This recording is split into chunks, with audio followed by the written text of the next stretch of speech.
Oh, uh, it might have been that my headset was off, but then don't,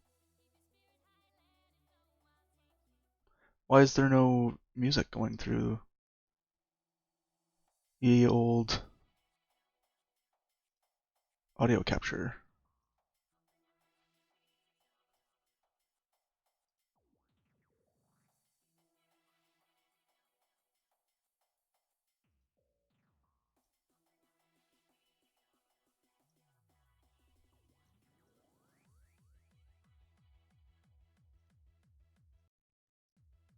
Huh. I would have expected it to work.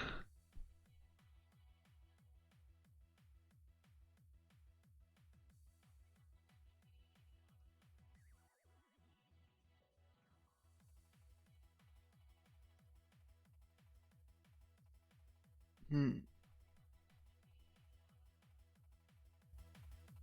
Oh, it's just quiet. Huh. How's that? Maybe. Maybe.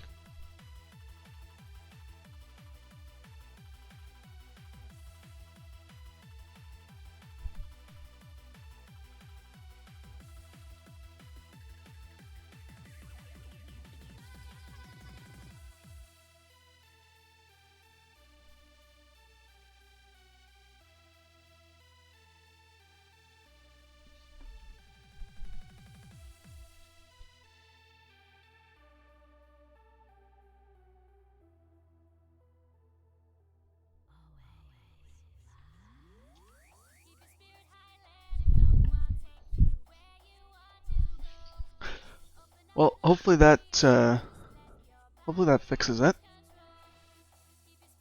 At least the level outputs in OBS are where I would expect them to be. And now there's like a edge at the webcam here.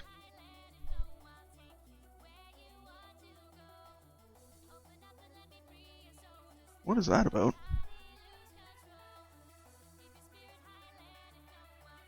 Yeah, yeah.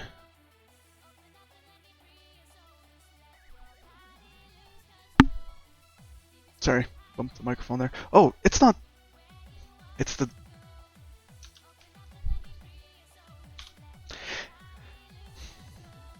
It's the scroll bar for my terminal.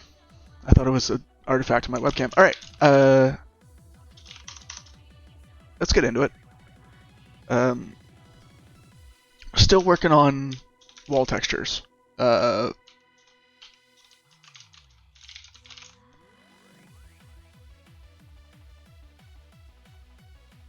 we're making incremental progress, and we are understanding more of how it works. But it is kind of frustratingly slow, isn't it? Yeah. So I was working on a change where we were trying to do some dependency injection so that we can actually test this thing in isolation.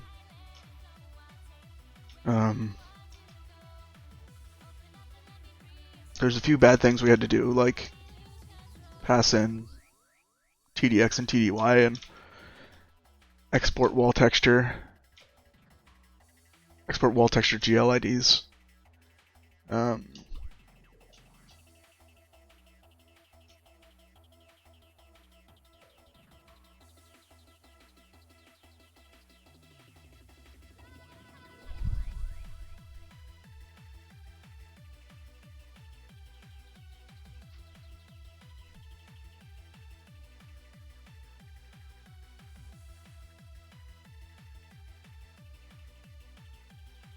I'm looking at this and I'm thinking, we're using this like private or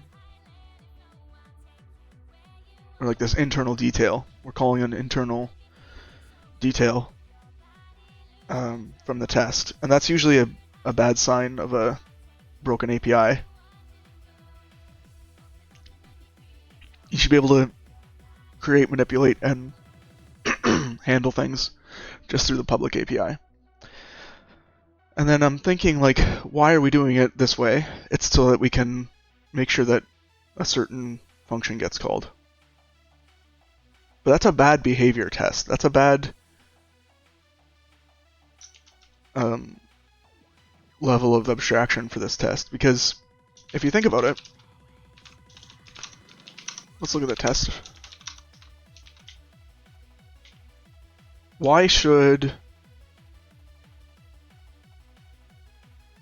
an external consumer of this thing know that GL things get called when we're initializing? It's not actually what you care about in terms of like the behavior, right?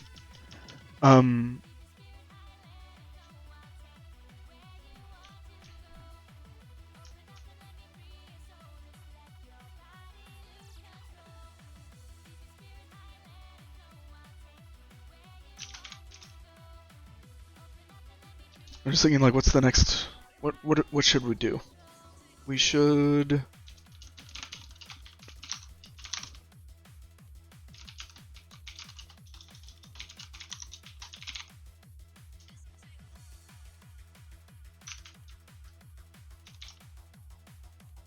I just want to clean up the branch because I don't want to see it in my listing all the time.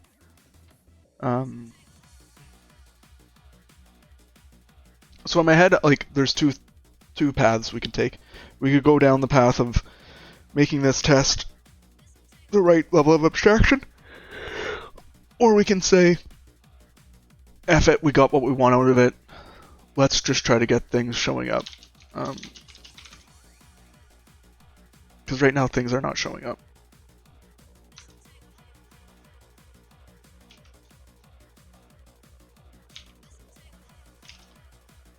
What I might do is keep this commit on a branch, so we don't lose it, but kind of reverse a little bit and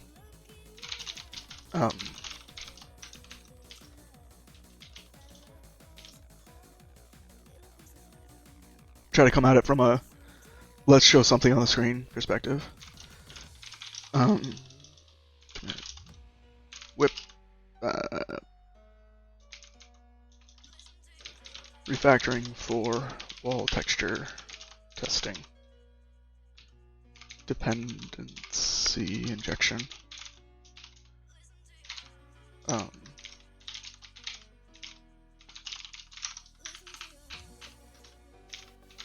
And what I'm actually going to do is make a branch called whip dependency injection.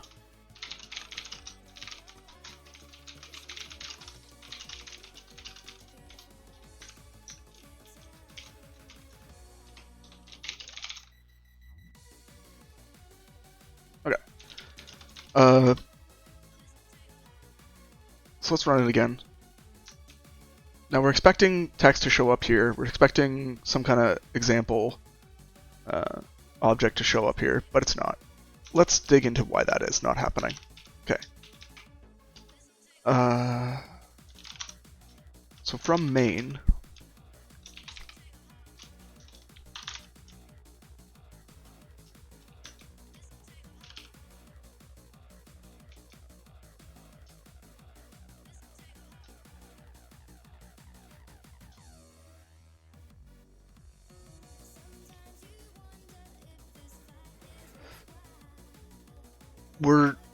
we've got trace debugging going on in text rendering, which is just not the right level for us. No.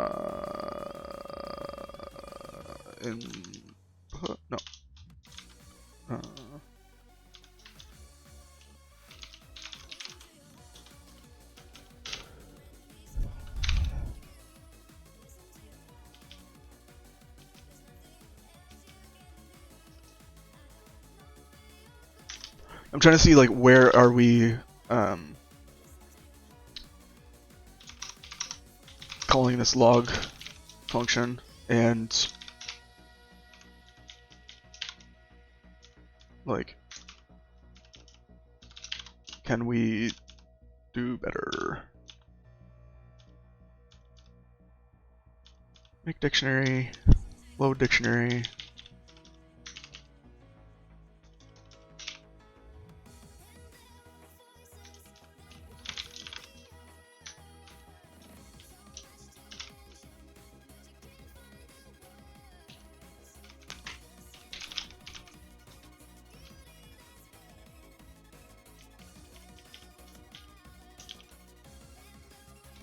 There's a debug logger.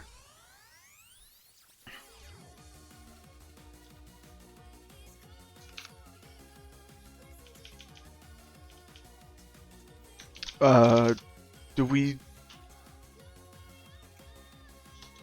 set level anywhere?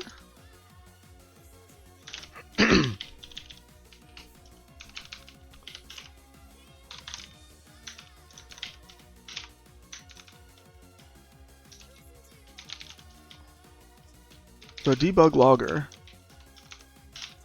starts off as an info level logger.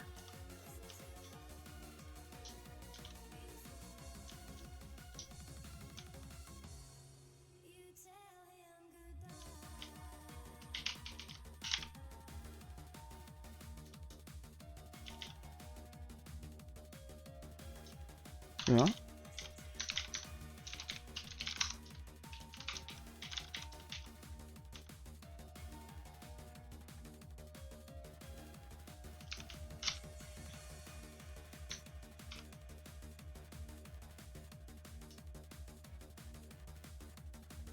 What level are we logging at? Because, like, this is a, oh, this is an error level. This is a trace level. Sorry, I'm still trying to get over this cold, but.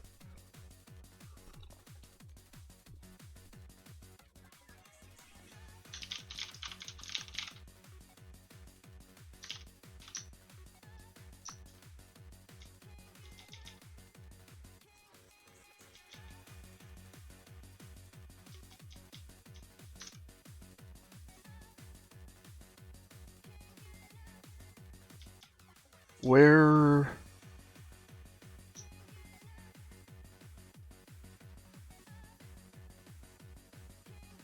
Why am I seeing trace level messages? Right?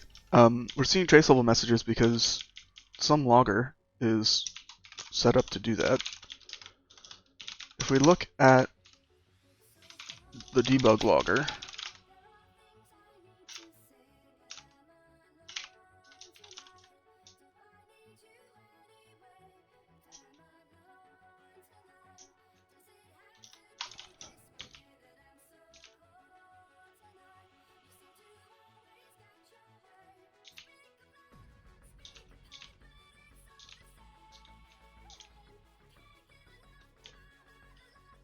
this isn't called from not tests. Huh.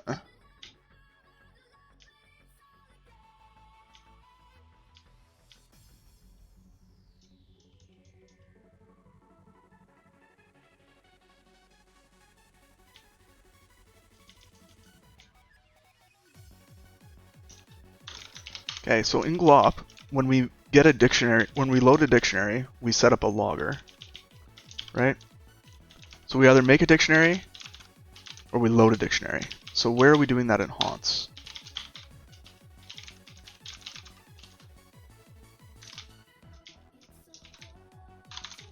Line 195.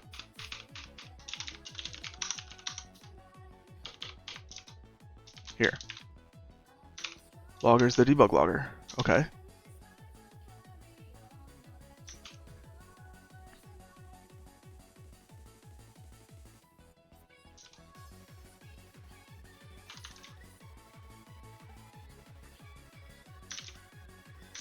Where do we load dictionary?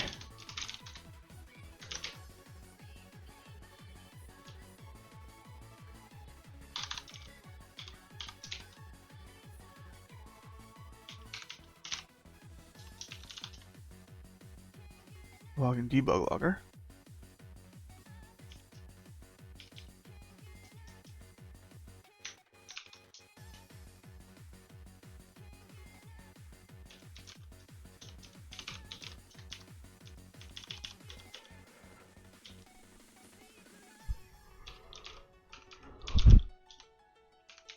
What is this? By properties?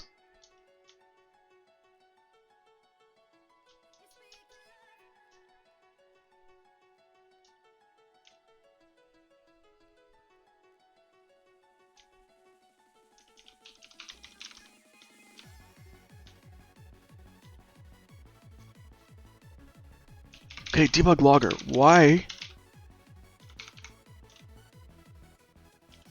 What level are you?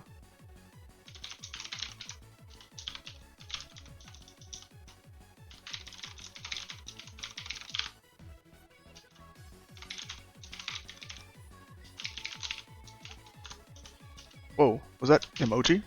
Whoops. I locked my screen. Where does that show up as on stream?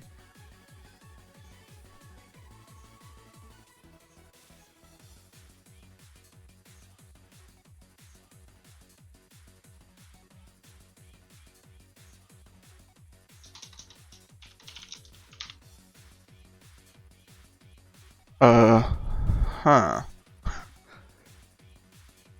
That's weird. Sorry, I'm just looking at stream on my other monitor. Trying to see if it, No, it didn't. Okay. I was worried it, like, leaked my keystrokes from my password to unlock my screen. I was trying to see... Windows dot for emoji. It's actually handy. I never knew that. Anyways.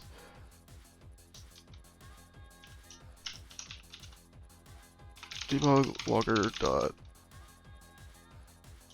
get opts. Let's just get the opts, actually.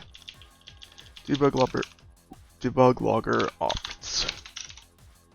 And then yes, import thumps, please.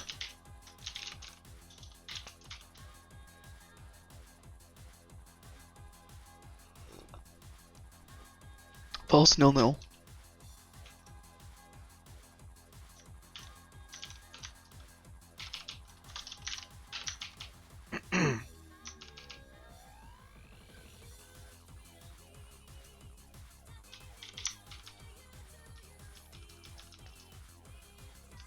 Why is it only going up by a page at a time? Or by a line at a time?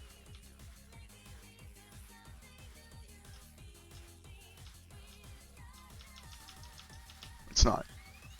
It's just a bit of a illusion.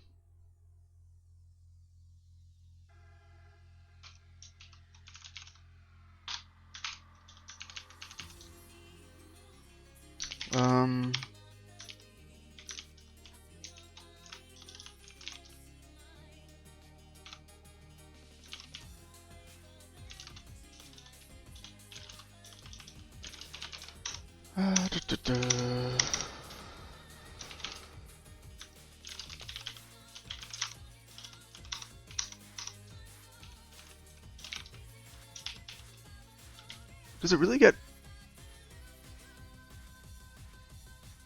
Oh no, I sent it to stood out, not to the log. Okay, yeah. Follow name.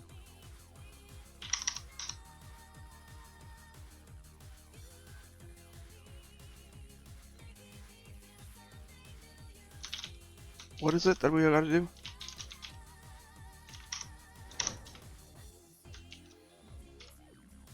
Plus F?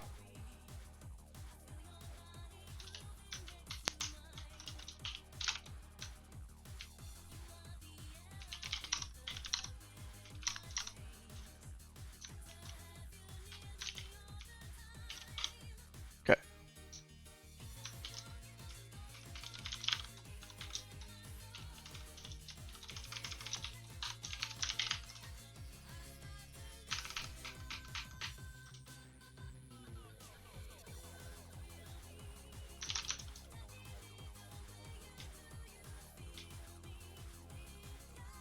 So the options are false, nil, no. Let's just do, instead of looking at the source code for glop, let's just print out field names. Add source false, level is nil.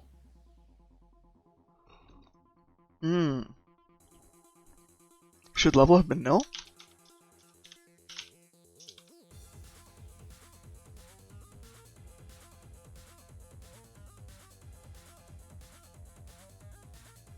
It should not have been nil.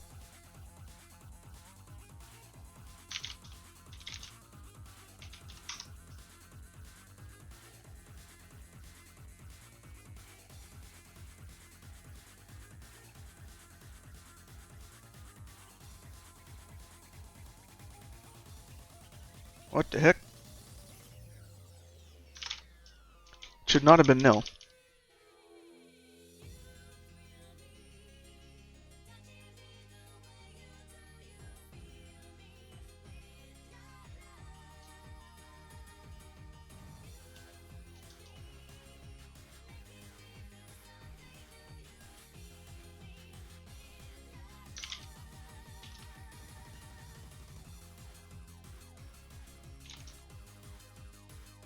How far along are we?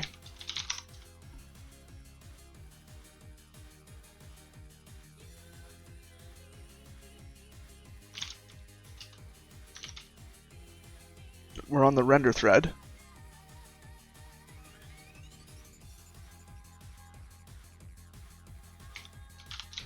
Running this closure.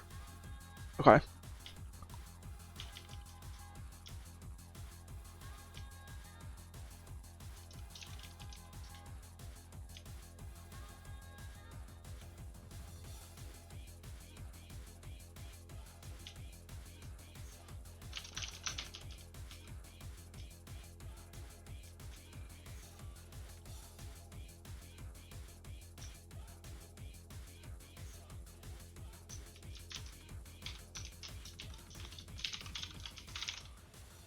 So, bad key data runtime. Main go 118.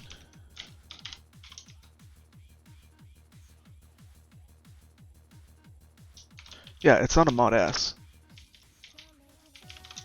Editor.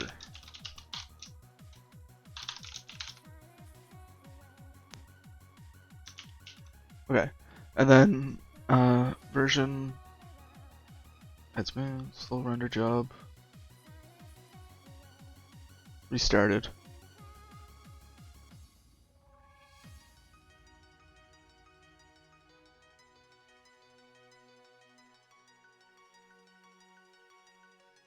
Why are you like that?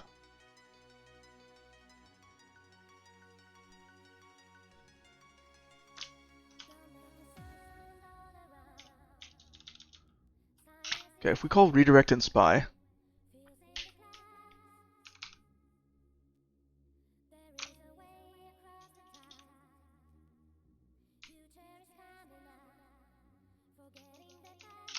Yeah, okay, so redirect. Call this to redirect all logging output to the given IO writer. Cleanup function that undoes it is returned.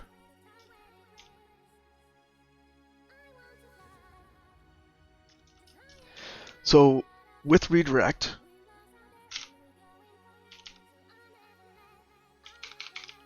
get opts, right? We get handler options.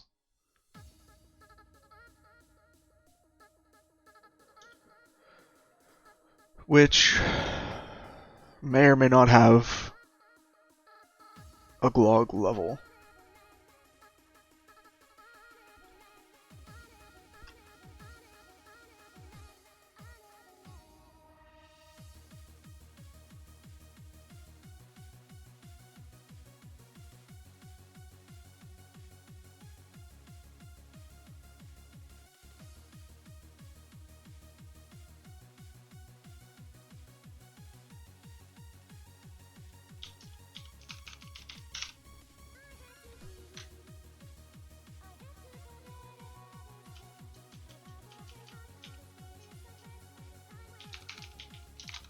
this has a level.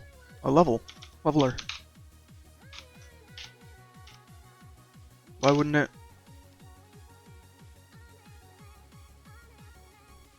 Okay. When we call redirect, what does debug logger have?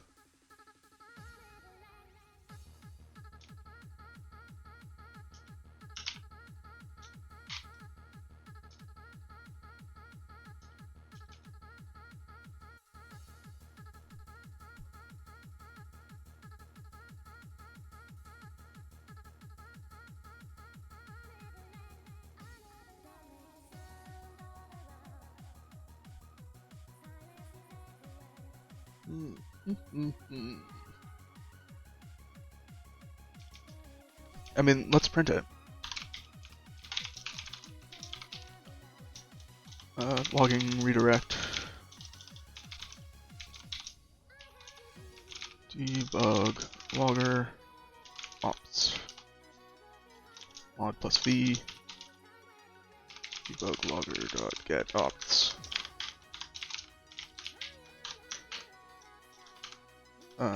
Rebuild. Restart. Continue.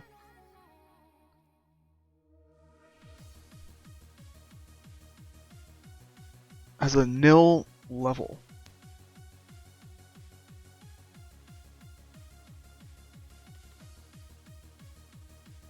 Oh, but here it has level info. Okay, okay. So with redirect it's like broken.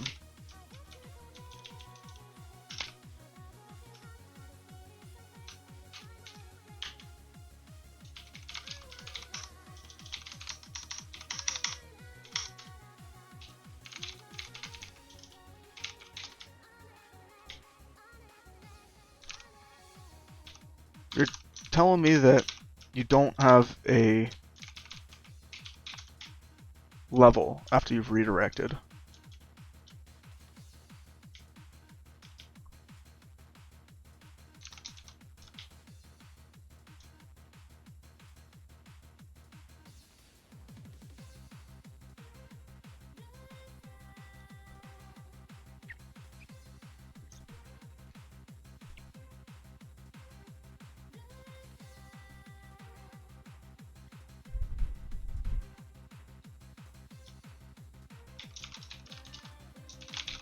Task log redirect preserves level.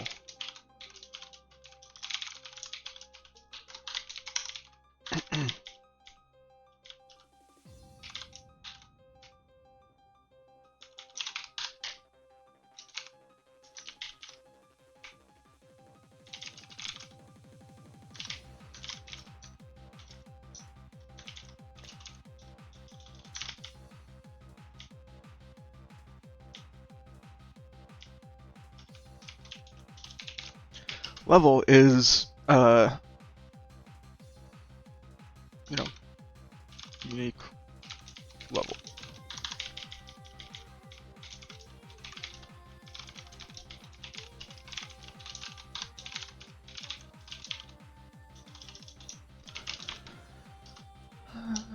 Slug leveler.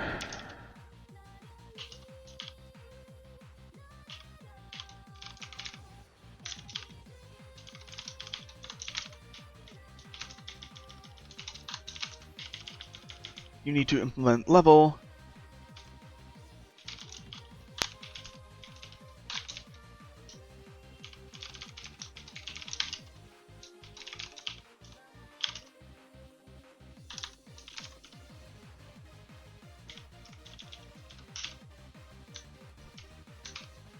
Returns a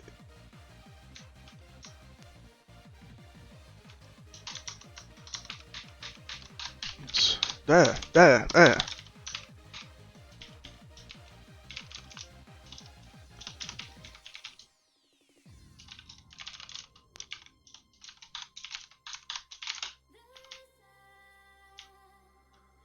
Right, and then it's really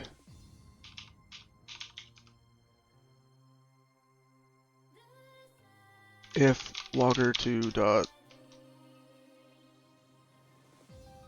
getops dot level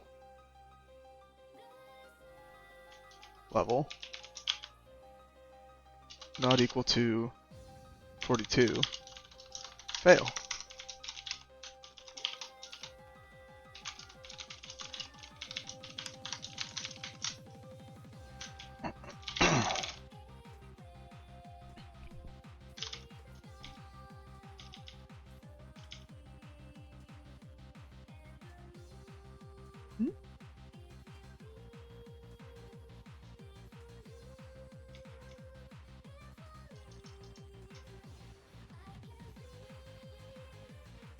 Oh!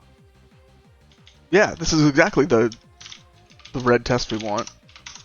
Right? It's nil pointering because logger2 dot getops dot level is nil.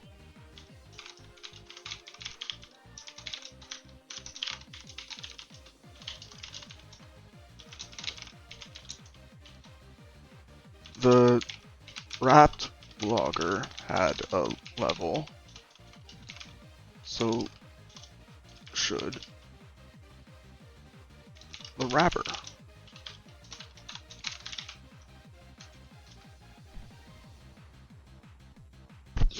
Yeah.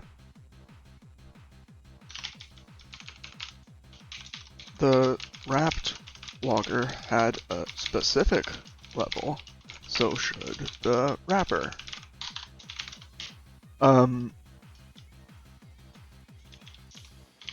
We might be able to just get away with that. Right?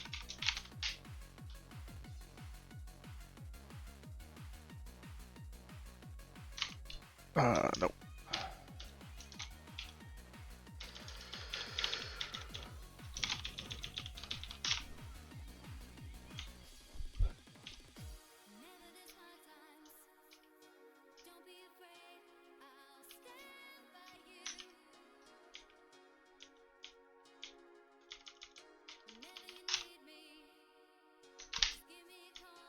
We'll make it a level var. Slog.level var.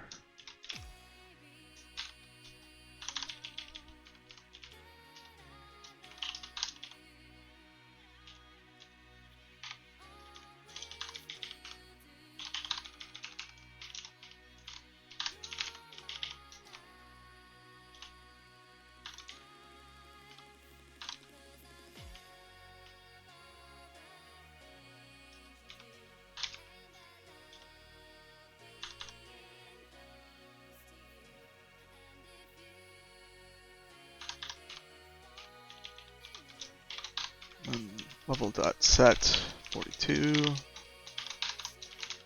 Right?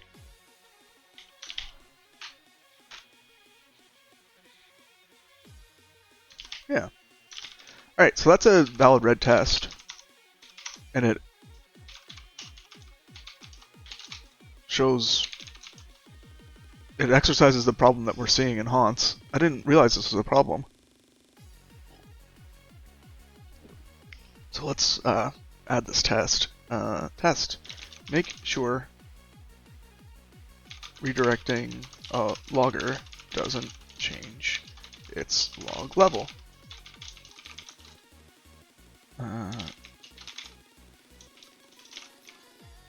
Sure.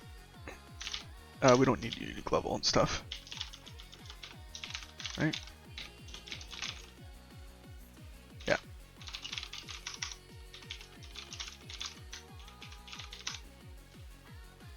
Okay.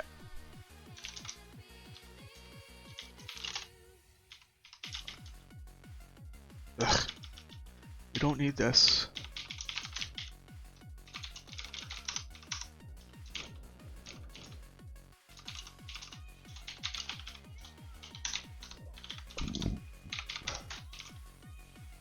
Okay. Let's screen the test.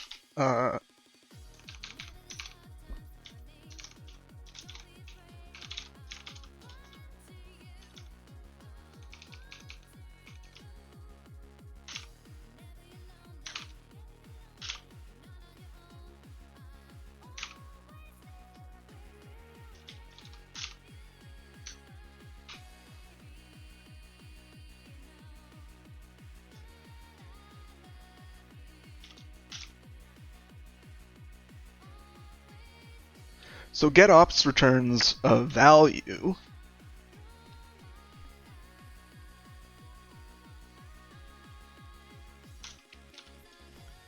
And then we take a pointer to it.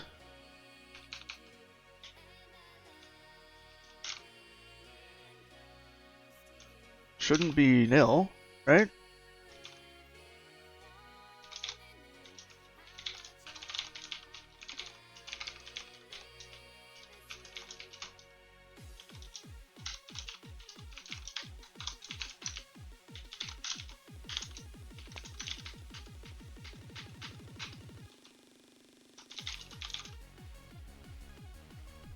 We need to...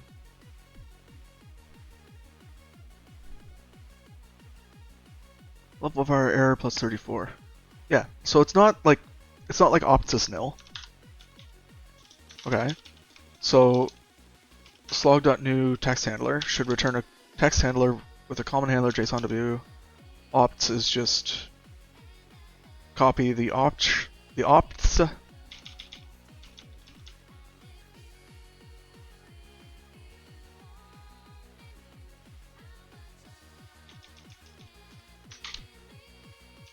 and then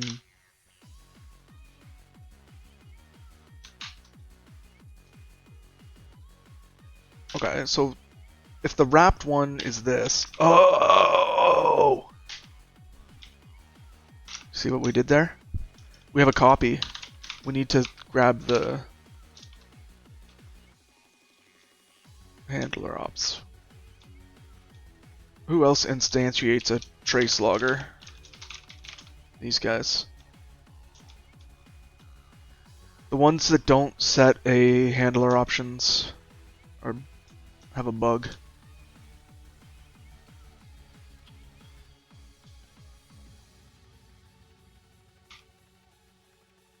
Okay.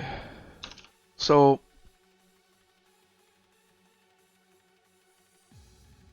let's green it and then worry about the refactoring.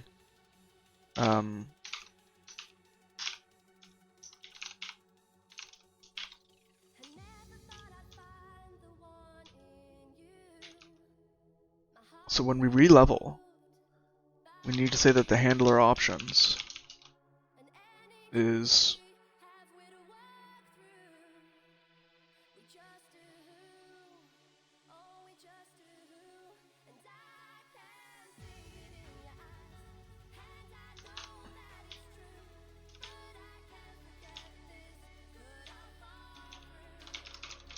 slog.new of that.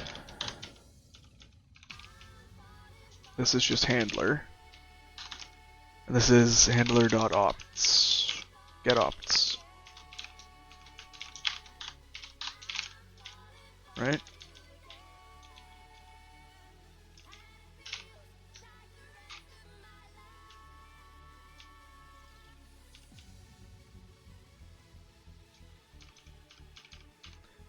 Okay.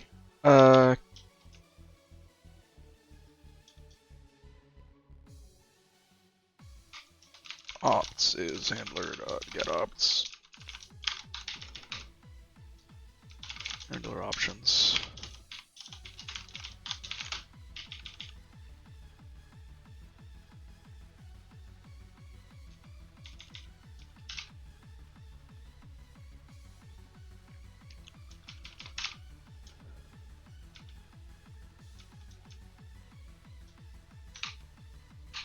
We don't have an options. What? Opts is in.getOpts.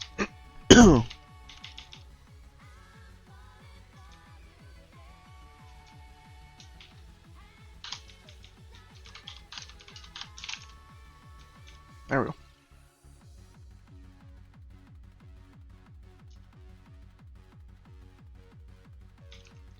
Ops dot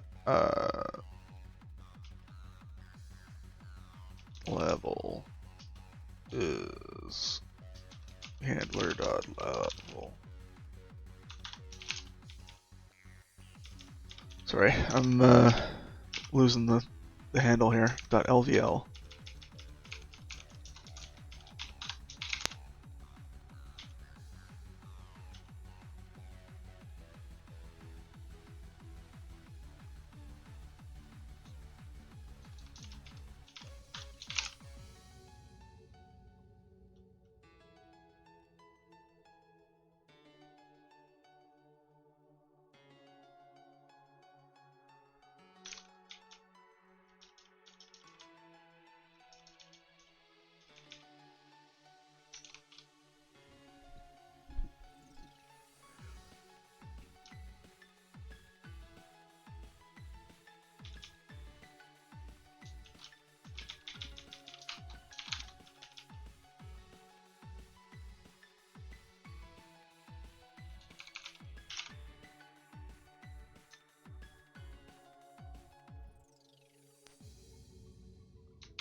is there a better way to write this? So we're getting a glog logger. A glog logger, it's going to be a trace logger, but has the slogger information interface, the trace function, and get opts. So we get the options. We say, oh, and by the way, that's a copy. And then we reset the level on there, and we say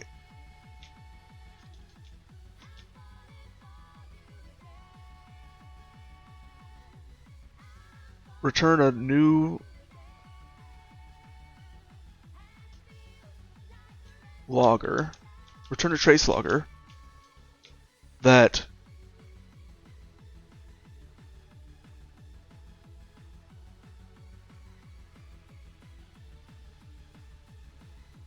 uses this handler.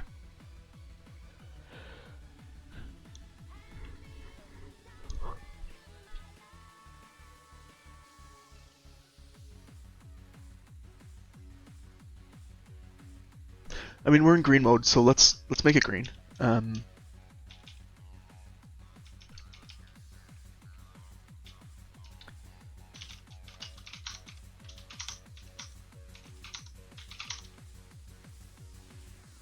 We're getting the options now, we're setting the level on it, and we're using that as the options to use instead of an empty options struct.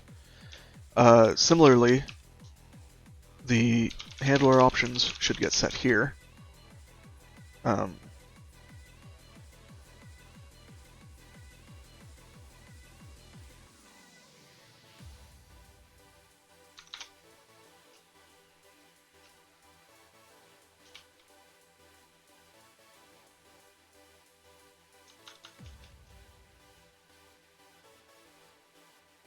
What?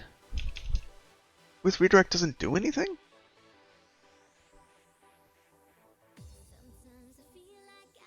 Oh, no, it says, yeah, new text handler there.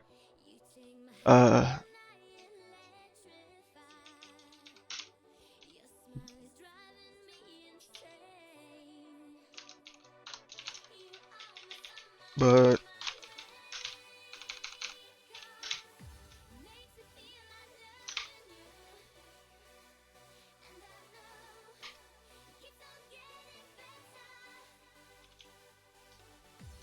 hold on.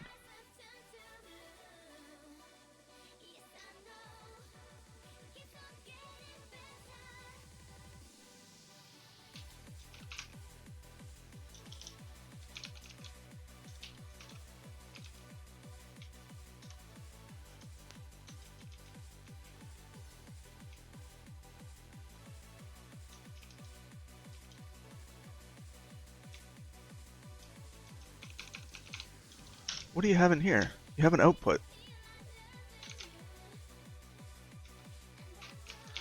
Offset output is out.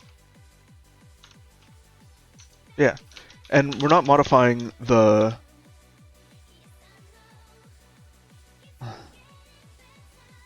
We don't have access to like the glog opts here.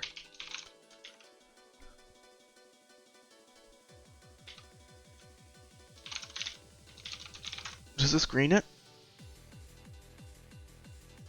It does. Okay.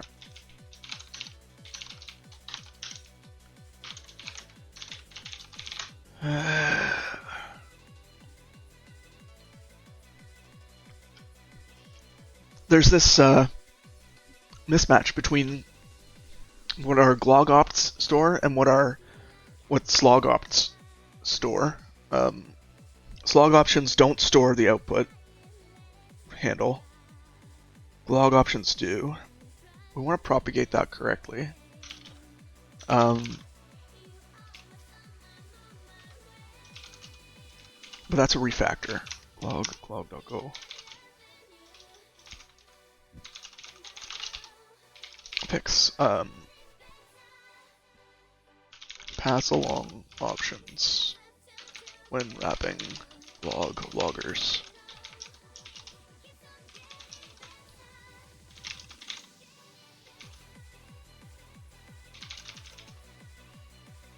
Sure.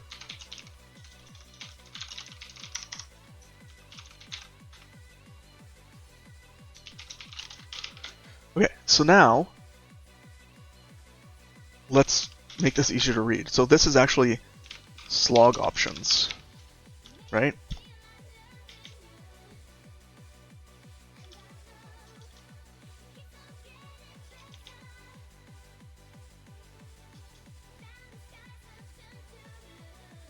And this options struct is really just a way to configure things when you call new.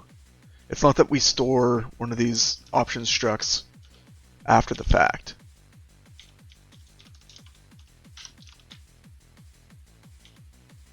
Right. So we don't have to worry about glog options when we're redirecting or wrapping. So it makes sense to call this slog options so that we don't confuse ourselves. Yeah.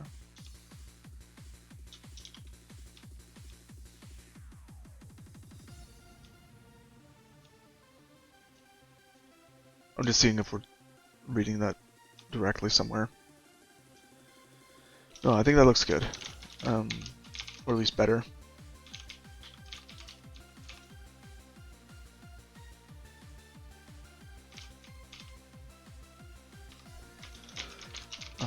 Glog, commit, clean,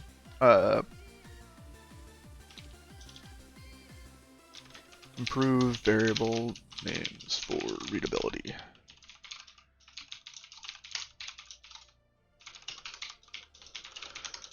Okay, let's push that, and then do an update glop.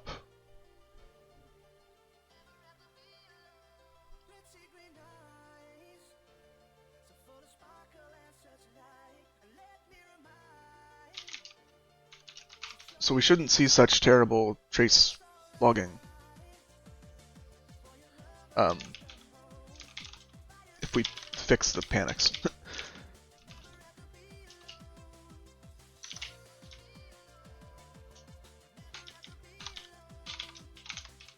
What have we changed here?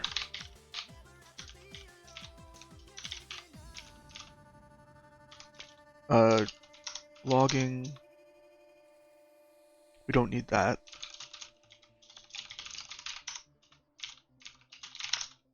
We do want that, but for now, we did not fix that this is so verbose.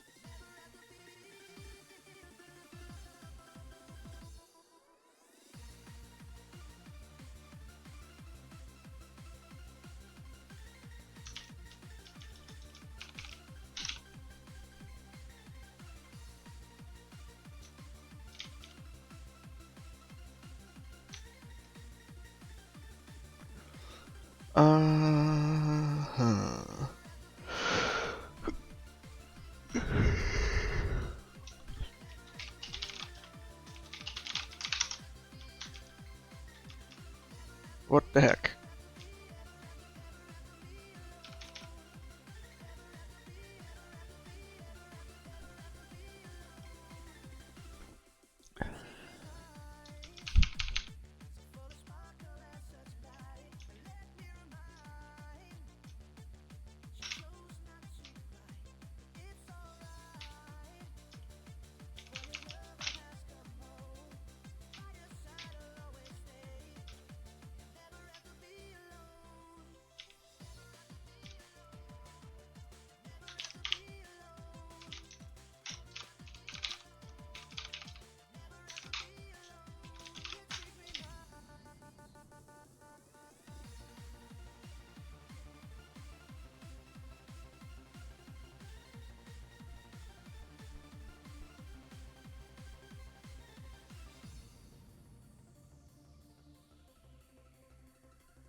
This is odd that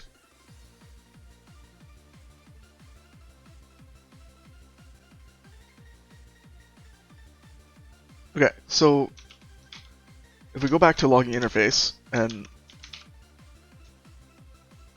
try the redirection again. Old debug logger mod plus v. What the heck?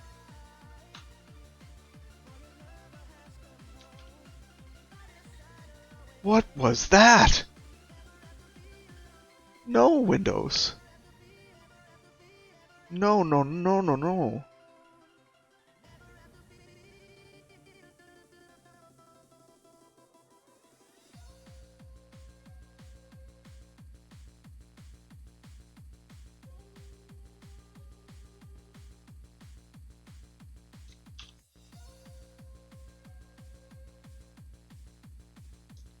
Ugh. Windows.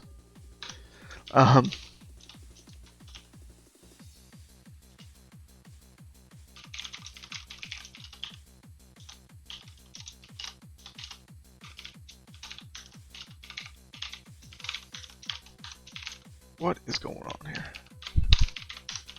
Because I'm pretty sure it's the debug logger that gets bound to the dictionary.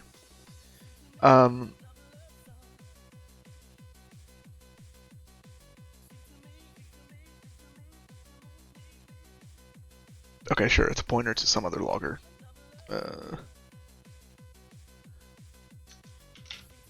Old debugger level.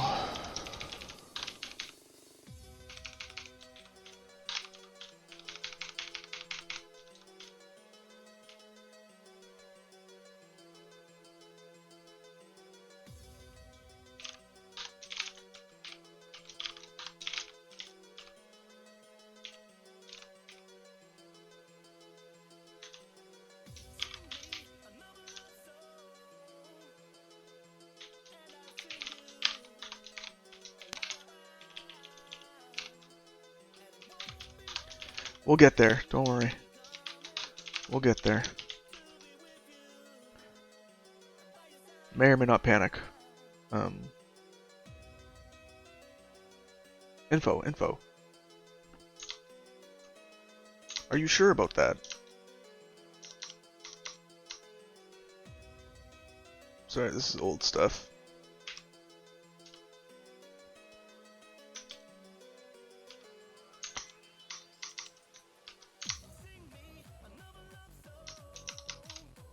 What is happening?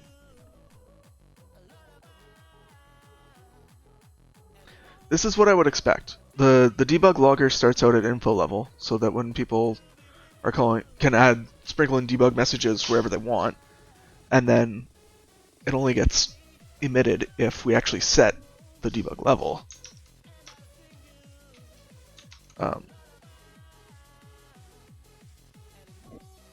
Okay, so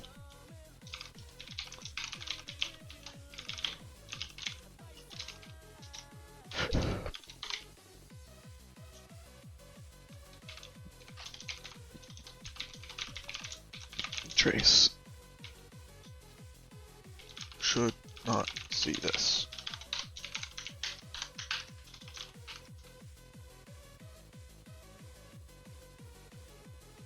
Good, we're not seeing it.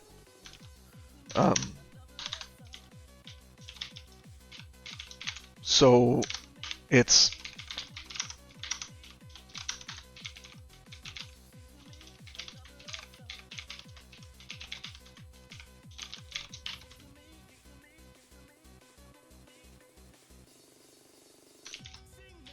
alright, let's run it. Oops.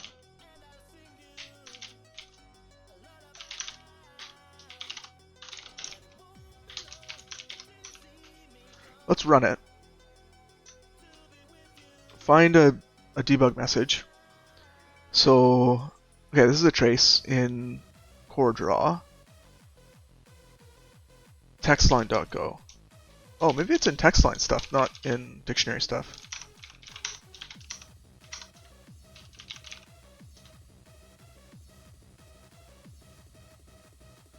Trace logger trace.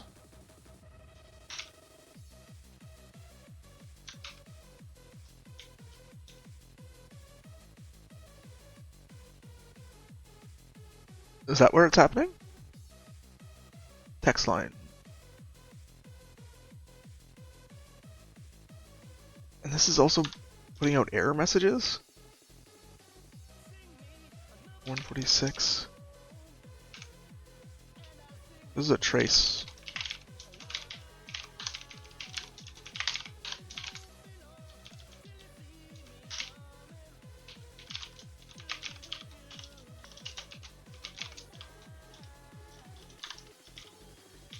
Hmm.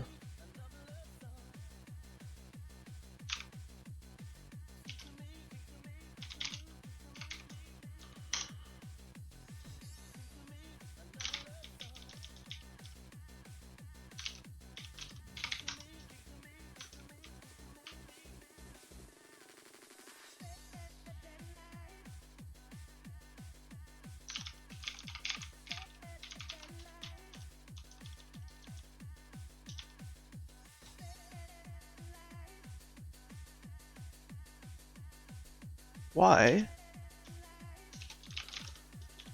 would this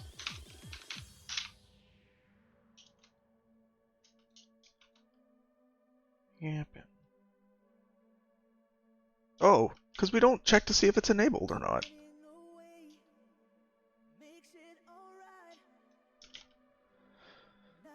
Oi.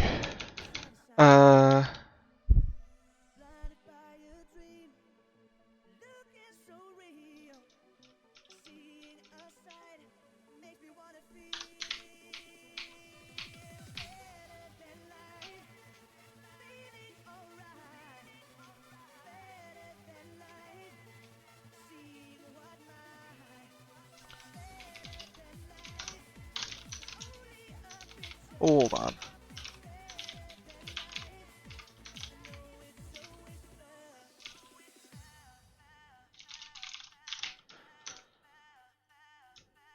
Read level, log, redirect.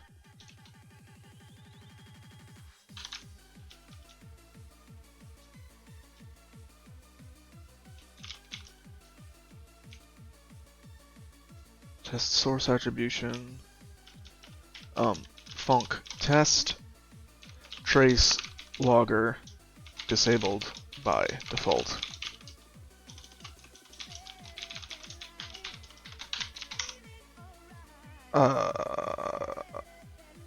Glog dot trace logger dot trace should not show up. Tracing needs explicit opt-in.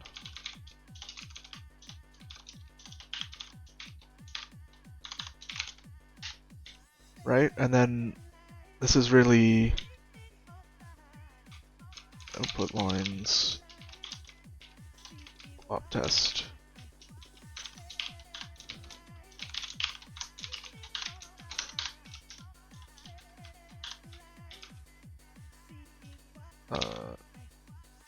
Cert empty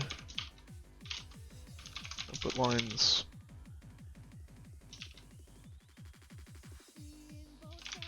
There should not be any output.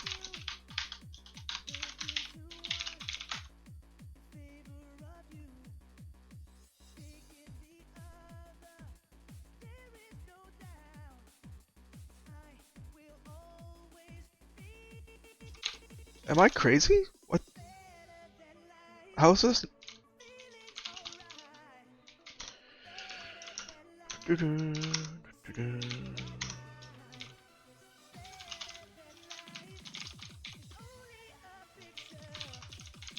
That's okay. It's okay. We just take steps. We take steps to reduce crazy, increase sanity. Test tracing should be disabled by default. Let's green this test.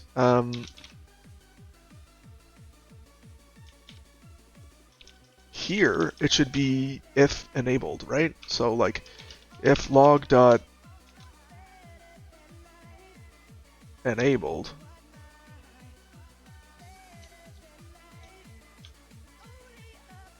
ctx dot background and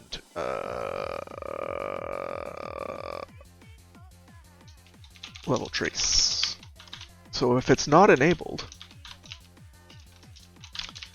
return.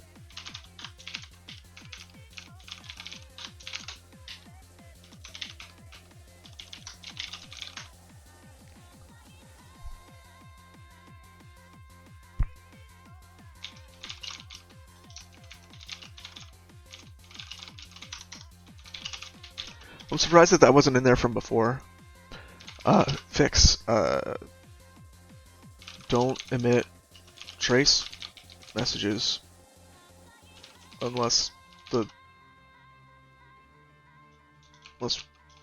we're leveled at trace or lower.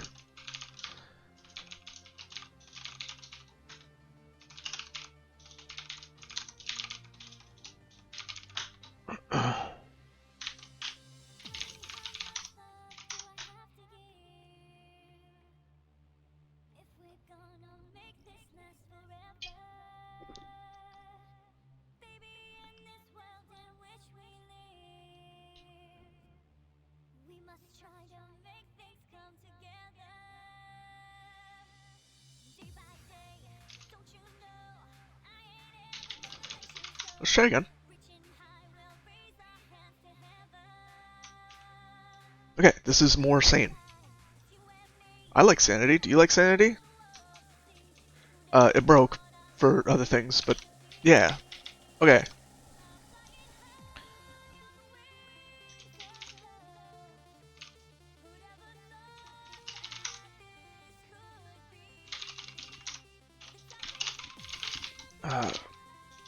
Fix.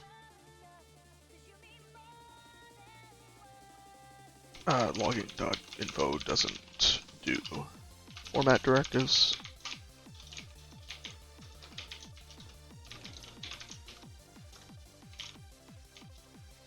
Okay. Add go mod, go sum, make dev.go mod. Is it not different? Oh, I guess it's not different because the only difference is that it looks here, and so updating glop doesn't change anything. Yeah. Yeah! Okay. So commit.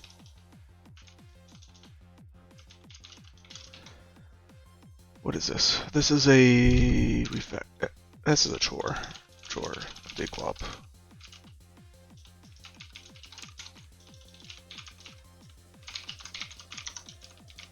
Let's check up on CI for a second.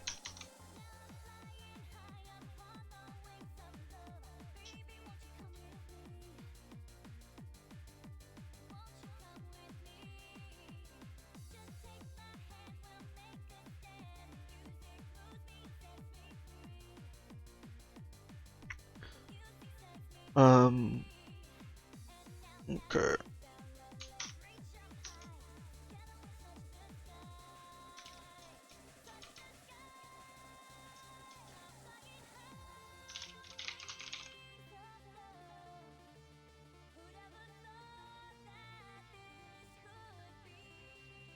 Okay, so at least the logs are not infuriating.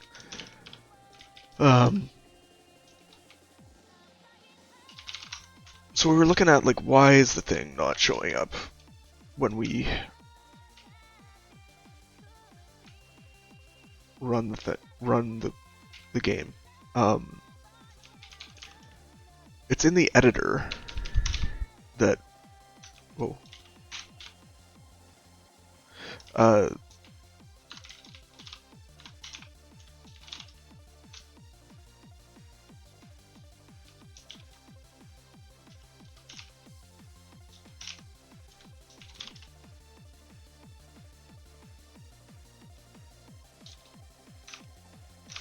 What is this?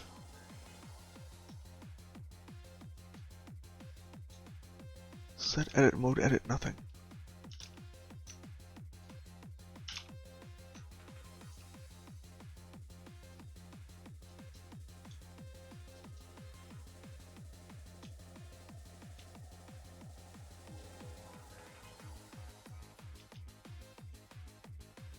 So like when we run it, what I'm doing here is I'm hitting Control G to go to the editor, and it's supposed to show us some options of like what it is we want to edit.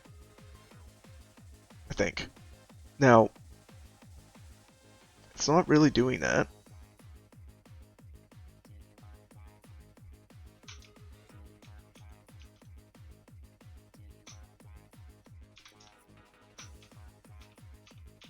We can go back and forth sometimes.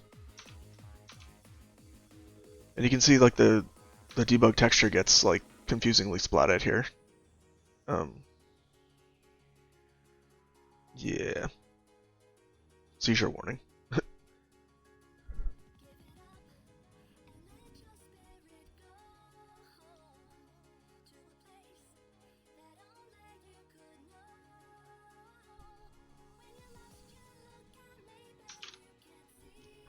So what do we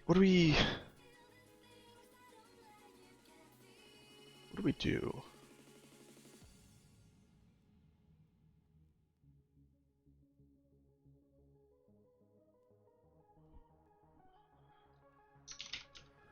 Did we fix wall textures enough?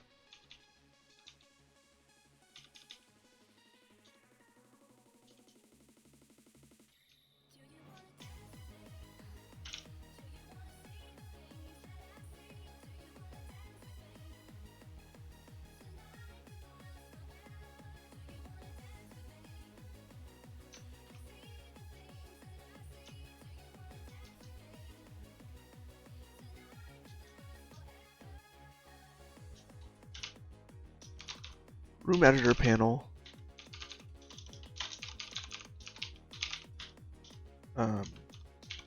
Can you draw?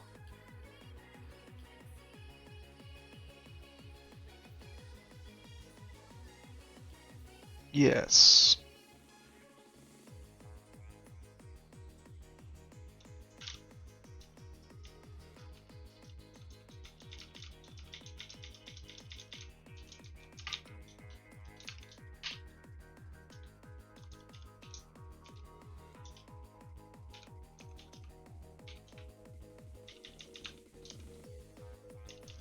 So it has a horizontal table, or it embeds a horizontal table.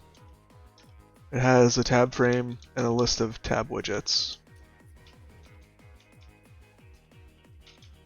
It's got a furniture panel and a wall panel.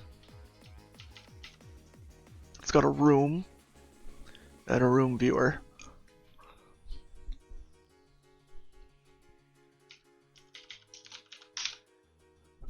Does a room viewer work? Do we have tests? Yes. Not many, but some.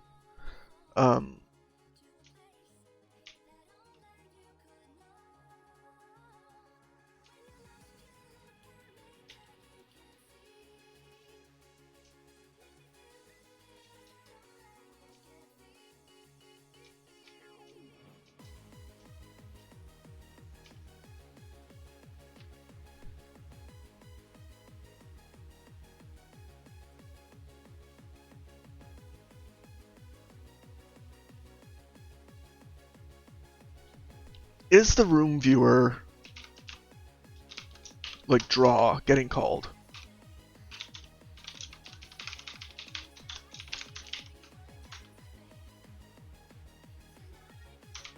Yes.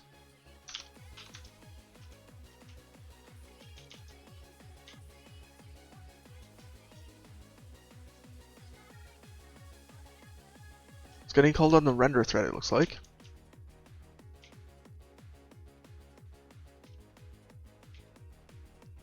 From main.go 396.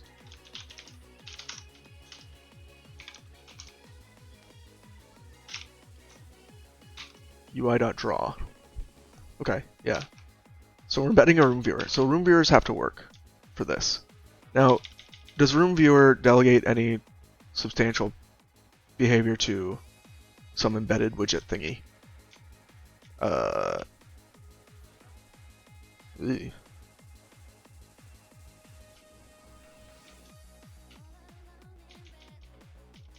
Okay, so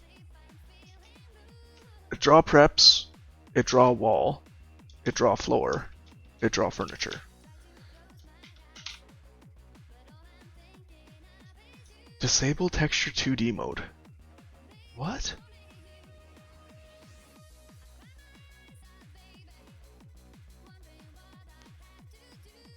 Why would you disable texturing?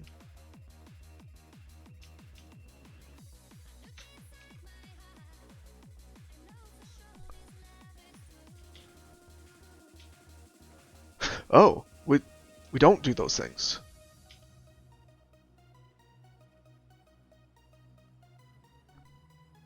Huh?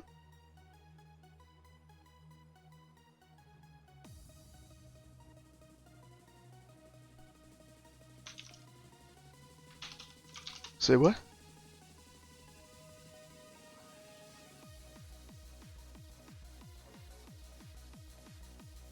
Sorry, I'm having a problem over here.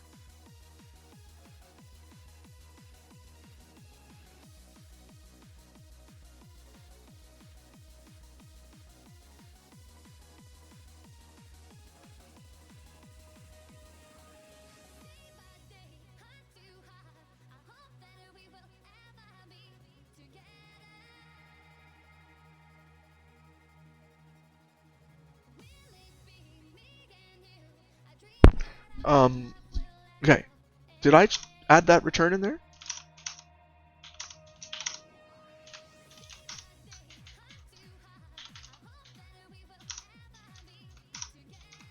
Ugh.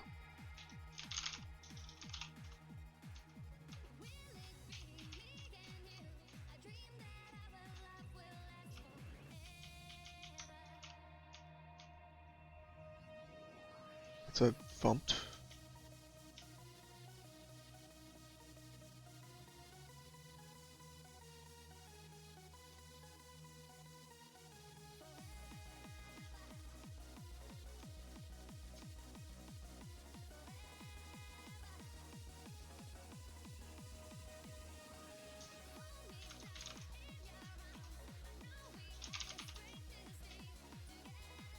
I don't think I did change that. What?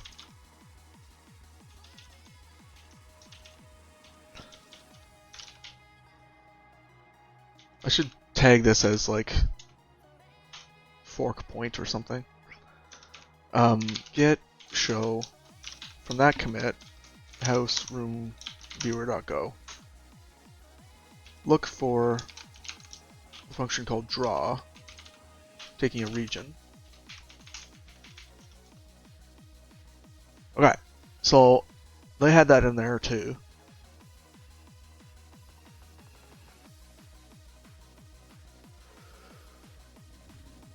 Okay.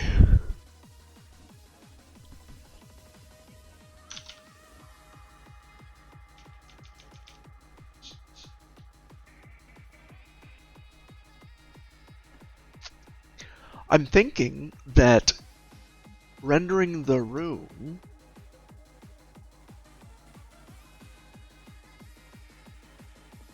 needs to work. But we should also render the walls and the furnitures and the...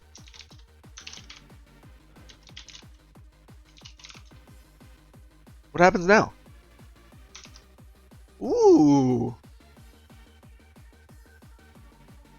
What is this? Oh, errors, errors. What are these?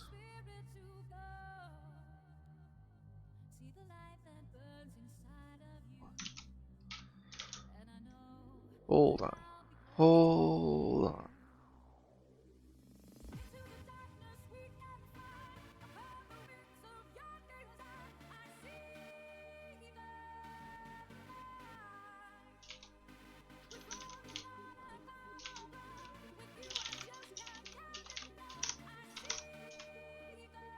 I mean, that's progress. Turns out if you want it to do stuff, you don't tell it to not do stuff.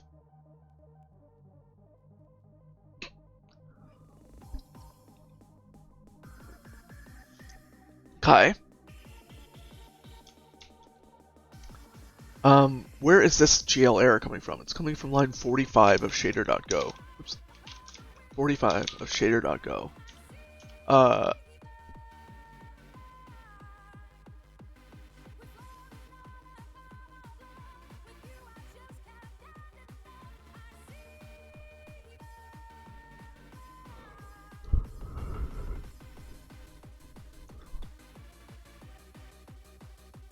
Okay. Code 1284. We are going to start printing this in hex because I always see it and have to convert it to hex.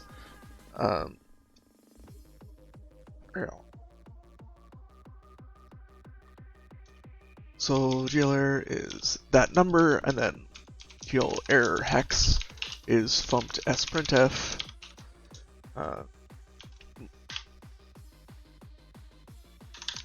OX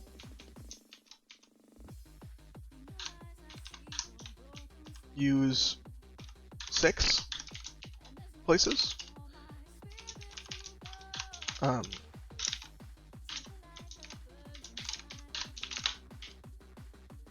don't think it's 6 places though. It's, what is it? User include gl.h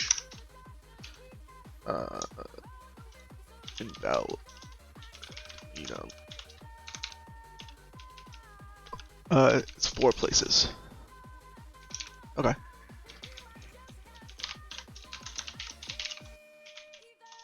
DevHaunts. DevHaunts is going to use the glop that's on disk instead of the glop that's pinned as the dependency. So now we see it's at 504. Okay. What's 504? Stack underflow. Oh. That shouldn't happen. I need coffee. I'll be right back.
Welcome to Domino's. Daniel speaking. Can I take your order?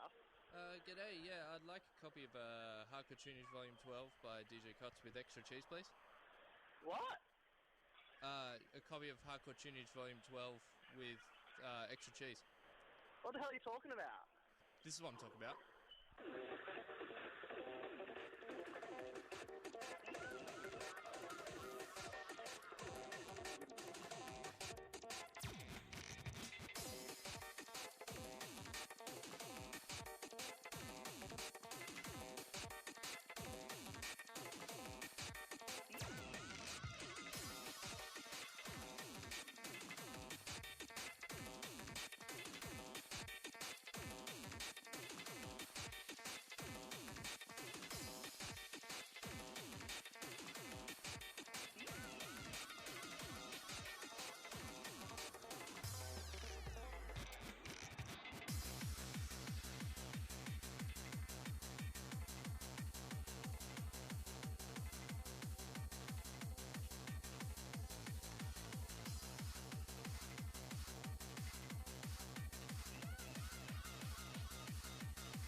So stack underflow here is about the push and pop matrix calls for like what do you call it?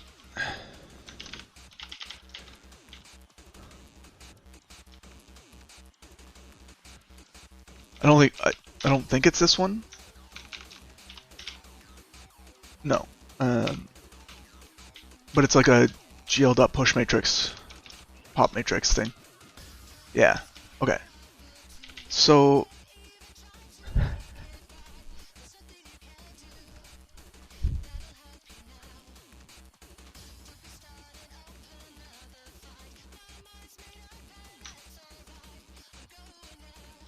where is the push or pop happening?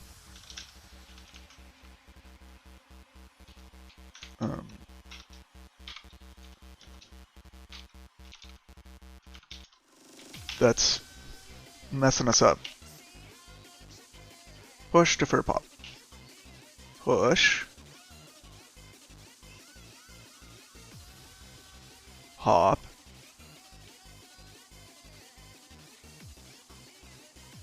Push, pop. Push. Defer, pop. Push. Hop.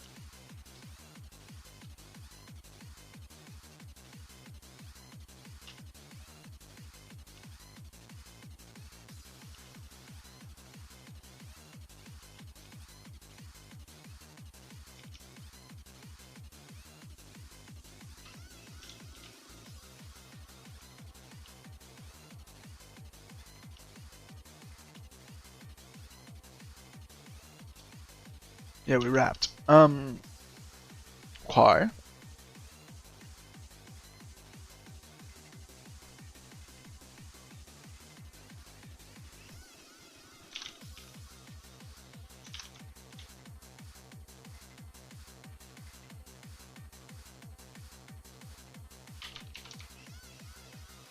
Instead of returning here, what happens if we return here?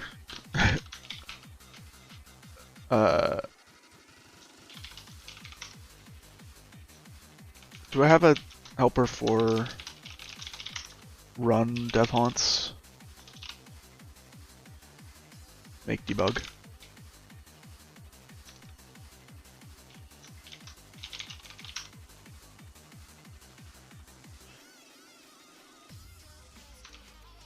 Okay, we don't get the stack underflow now. Drop prep. Doesn't push or pop anything. Draw wall might. Draw floor might.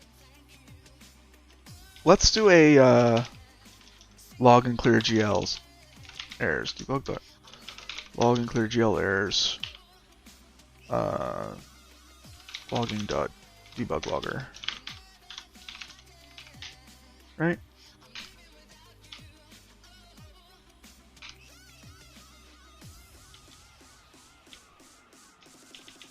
Sorry, let me get these on their own line so I can actually see what I'm doing here.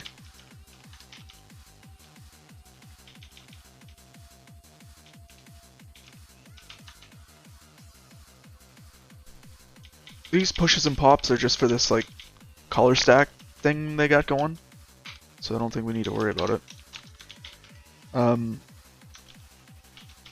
Now, does log and clear GL errors? It just takes a logger. There's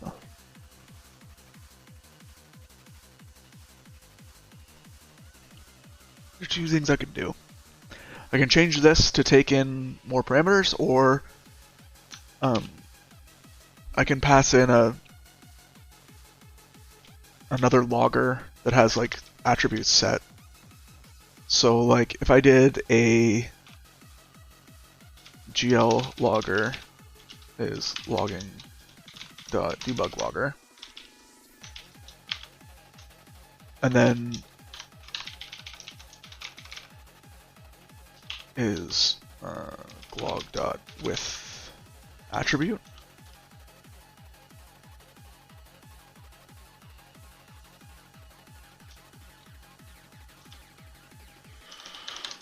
Do I have an easy way to do this?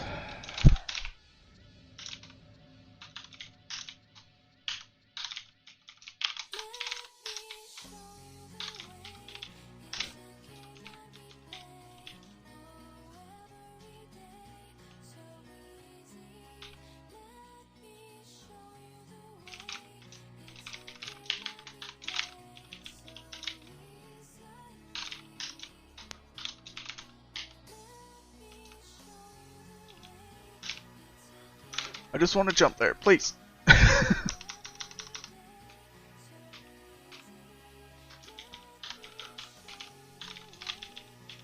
um,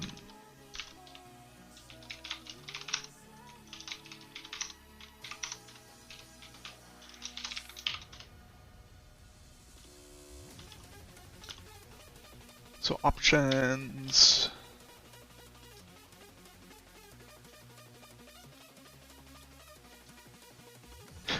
We'll get the source line. We'll get the source line where we called it, so we don't need to be too fancy here. Let's not be fancy, unless we have to be. And we don't have to be, so let's not be.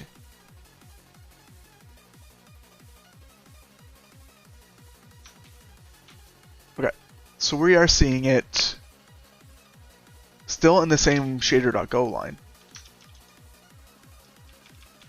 Which means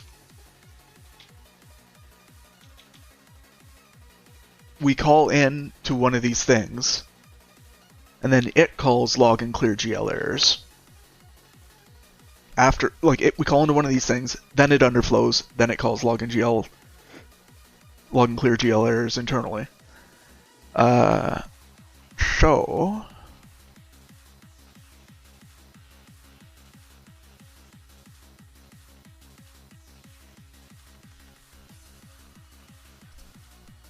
what we can do, edit, debug, GL errors, log and clear. If we say, like, if you're actually gonna warn, let's panic. Or not panic, but we can break on it. So make DLE. So we should be able to break on debug GL errors.go, line 28.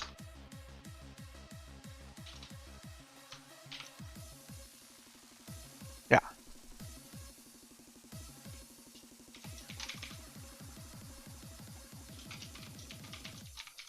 Yep. So what does the stack look like? It's in...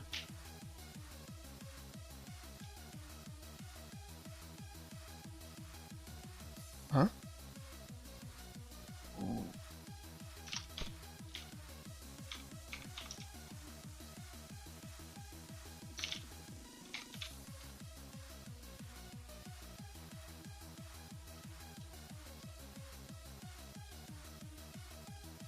It was in draw floor. No, it was in above draw floor. It was in draw wall.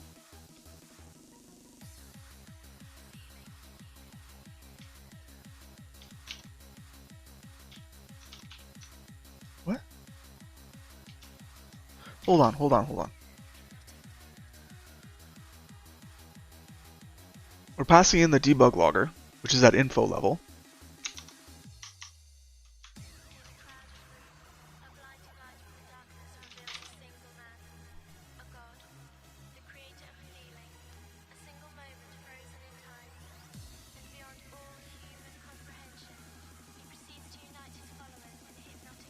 What are the levels? Please? May I see the level?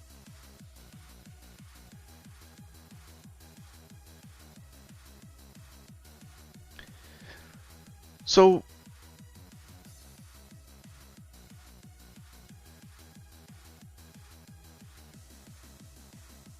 if we pass in the debug logger is by default at info level because we want to be able to liberally sprinkle debug. So, but warn should still get printed the same way error would get printed at info level. Did this not print it?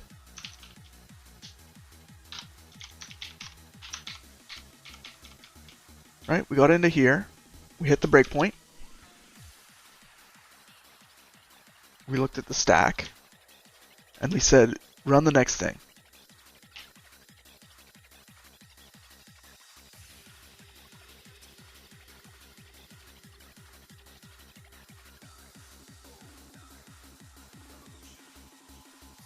And then it hit the breakpoint again. No, we said next, and it went to line 22, which is at the top, which makes sense. But it didn't.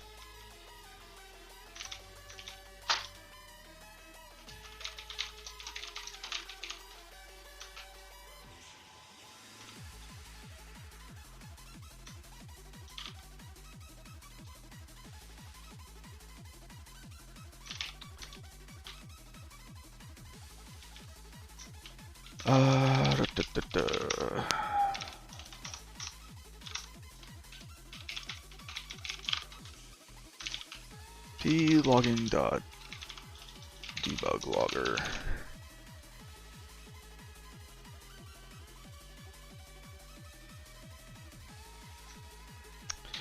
Dot logger. The glog logger. Dot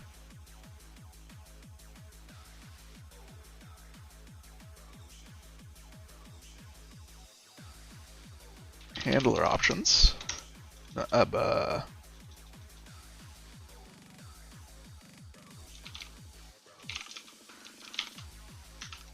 level. Level info.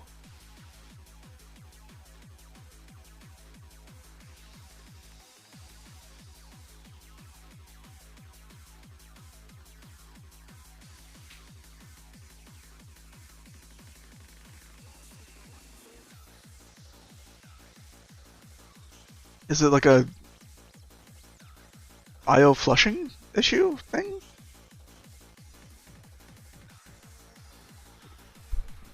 Is it that it went to the log here and not to the stood out? I think probably. Yeah. What are you doing?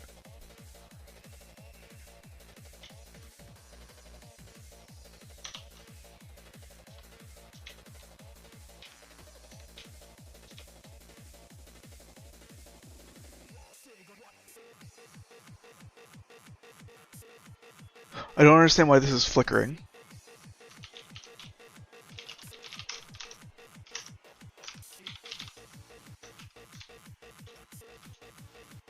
How do you list inode?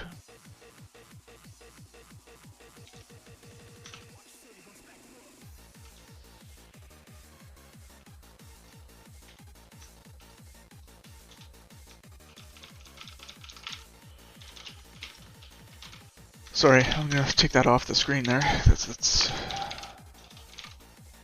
dash I. Put the index number.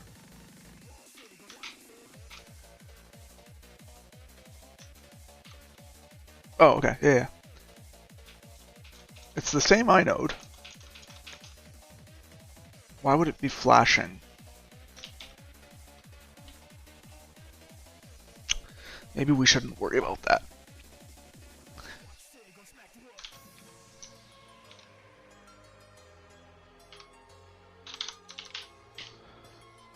Line 935 on roomviewer.go is all we really cared to see. This one. So draw wall did it. Okay. Are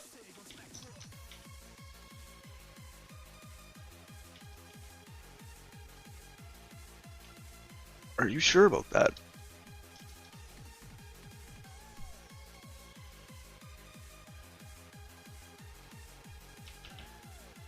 Okay. So then model view, push matrix, defer a pop matrix. Do we do matrix mode somewhere else? Ah.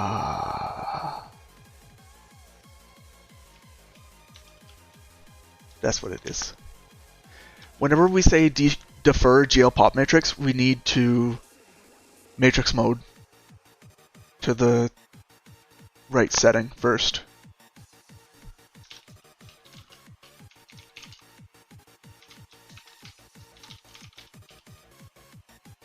So there's not too many. Okay, okay. We can do this. Defer GL pop matrix. This needs to be a func that says GL matrix mode. GL model view. And then pop matrix. Pop matrices.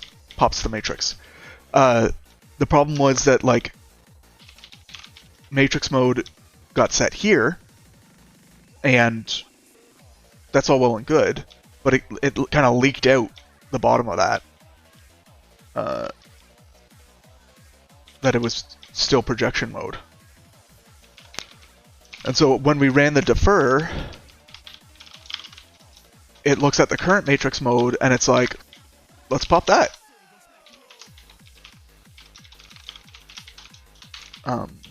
So we need to make sure it's at the right.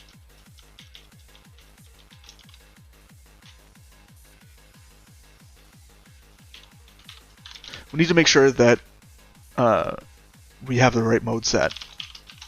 Otherwise it's going to pop from the wrong stack of matrices. Okay, GL matrix mode.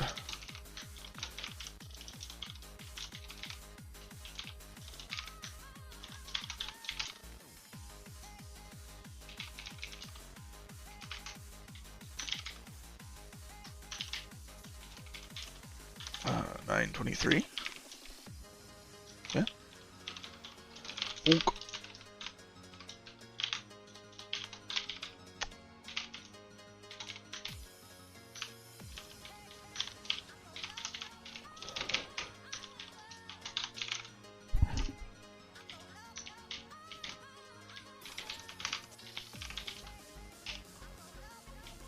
This pop matrix goes with this push matrix. Sure, why not?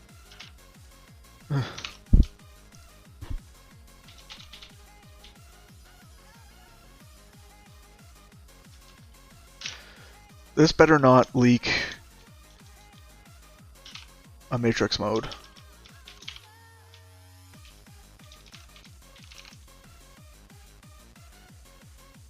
It does.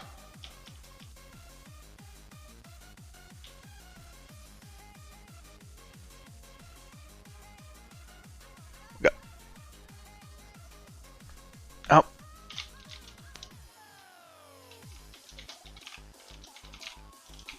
Cross your fingers. That's not too bad. Okay. When we set matrix mode, we need to be sure to defer unsetting it, or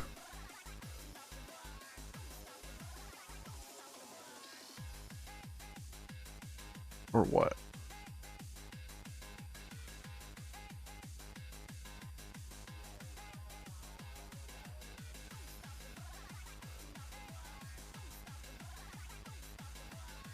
In my head, I'm thinking we need a higher order helper to be like, in projection matrix mode, in matrix mode, GL projection, do this.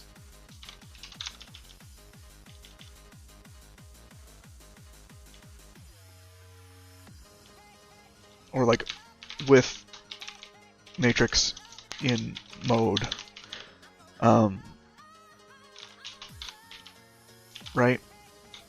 Then we don't need to push, we don't need to mult or pop.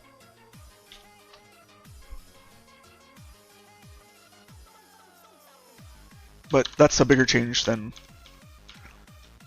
what we got. There's a get for what matrix mode you're in, right? OpenGL. Get matrix mode. A GL get with argument GL matrix mode We'll tell you what the current matrix mode is. Okay.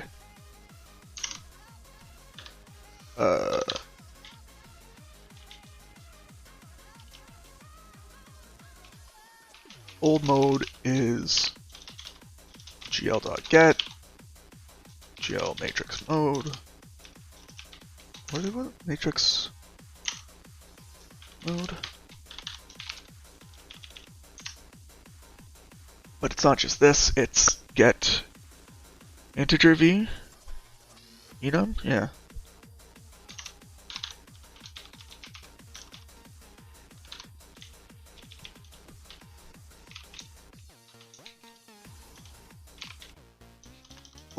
It's the get needs a pointer to glint. All right.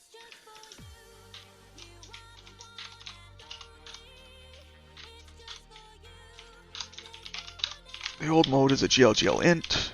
We're gonna get integer v to old mode, but you need to be a slice.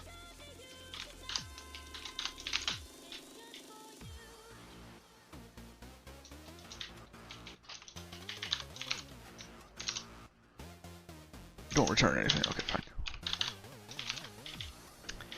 The old mode is that.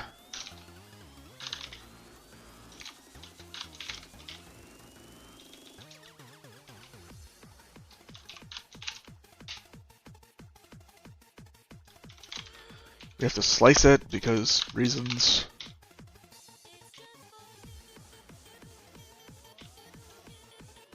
Oh.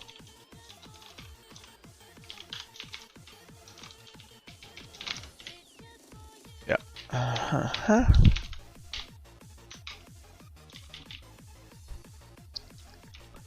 So we set it, and then we need to defer gl.matrix mode, old mode.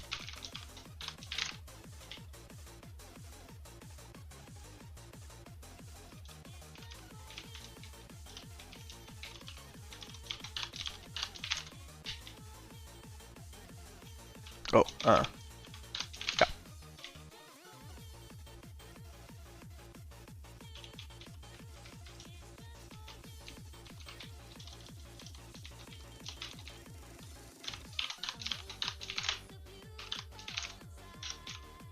Worker.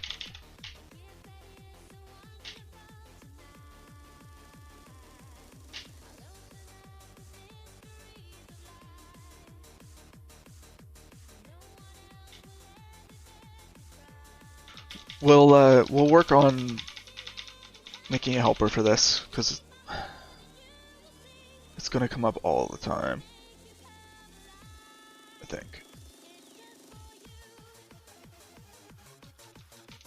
Right? Every time we set matrix mode in a subroutine, we're changing the state that we were called with. It's no bueno. So if glop had a helper of like in mode X with matrix Y, where it sets the mode, it pushes it, and then it just loads the current matrix. I think that's worth doing. Okay.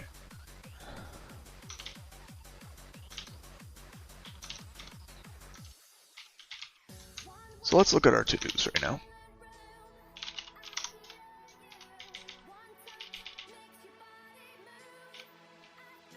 This is deferred.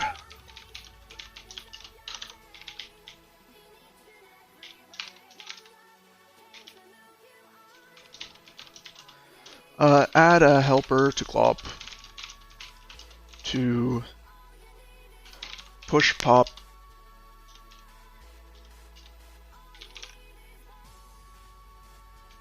matrix respecting mode and taking a target. value. That's what we're going to do. Okay. We're adding a feature, so we're going to add a test that that feature works.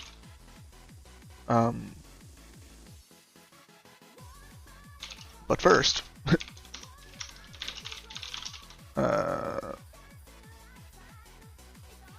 feature log GL errors as hex values.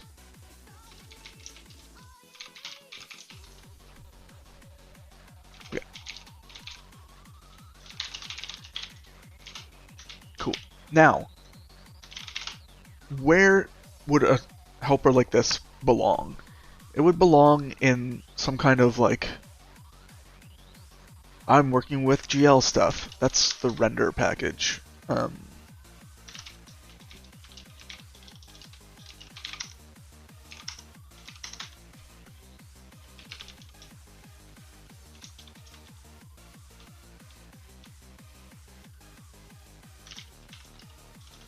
What's inside of render? So we got shader things, we got timing things.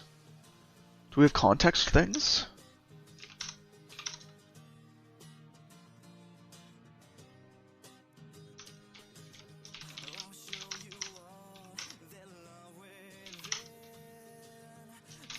Edit, render test.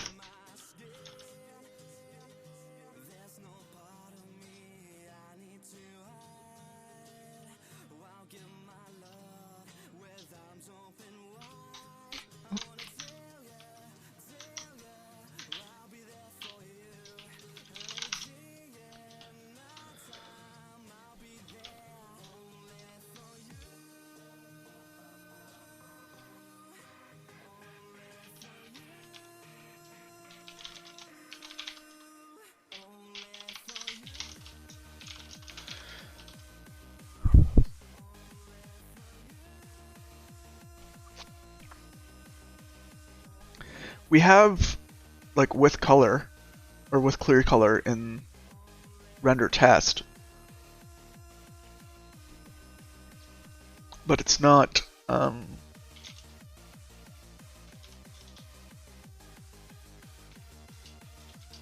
sorry, I'm looking for push matrix and pop matrix in glop, to see if we've already done this, but we haven't.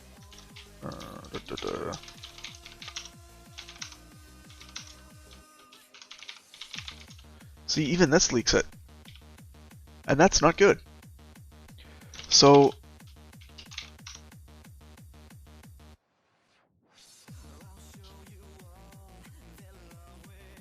I think the debug package I'm going to allow to depend on the render package.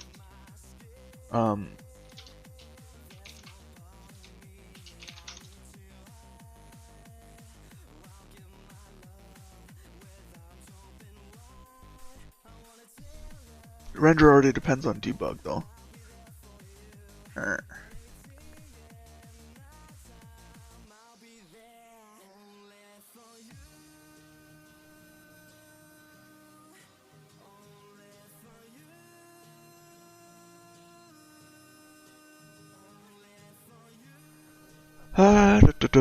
Where do I want to put this helper? I want to put this helper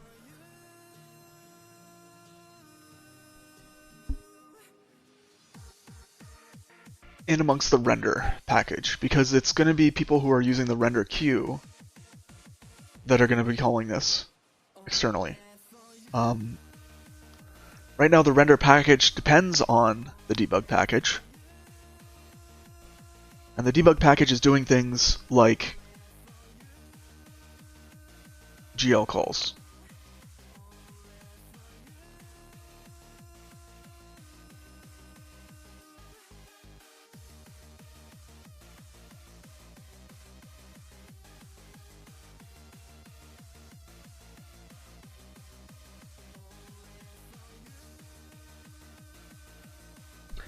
We could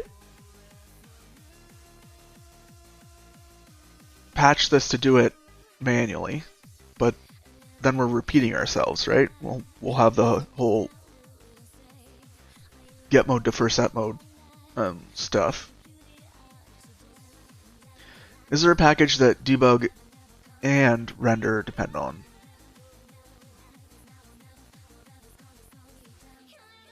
I don't want to add dependencies from debug to the rest of glop because I want anything to be able to depend on debug, to just say like debug log and clear GL.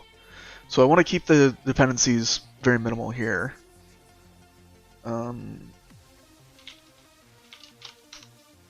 But this is not the only file in the debug package.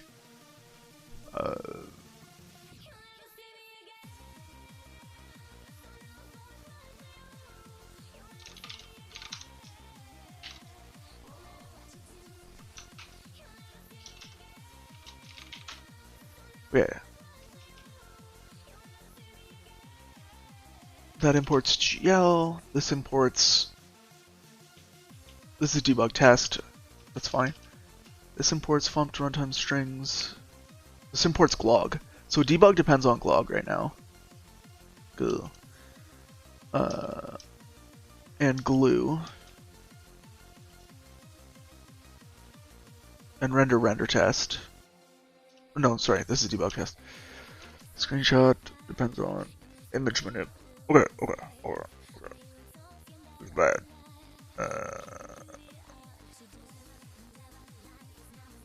And then we don't even know what debug texture depends on.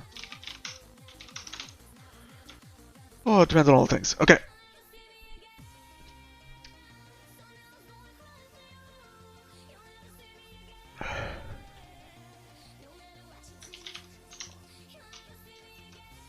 Golang. Generate package dependency graph image.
So we should be able to like find the depth package here and just say go run GitHub com Kyle Banks depth.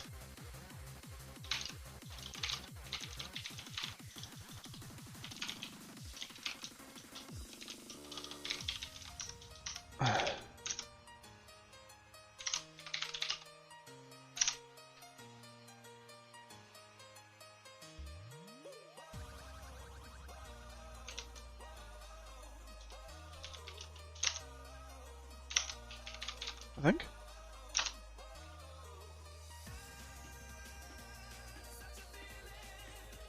Then give it a package name. /debug.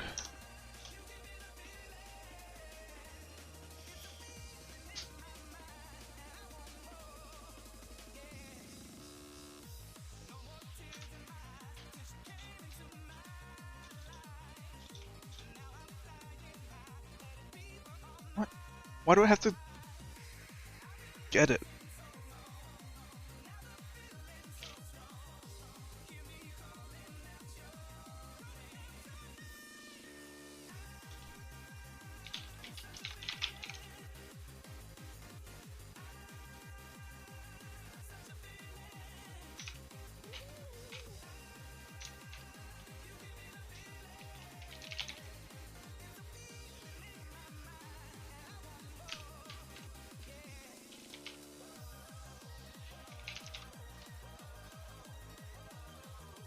Okay.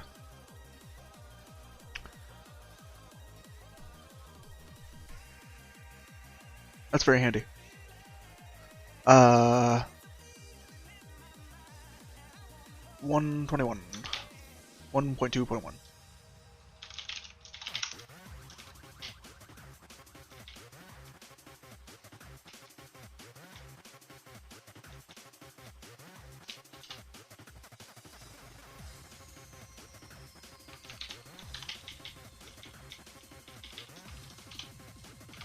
Depth. Go run. Github.com. Cloudbanks. Depth. CMD. Depth. At version 121. 1.2.1. On that.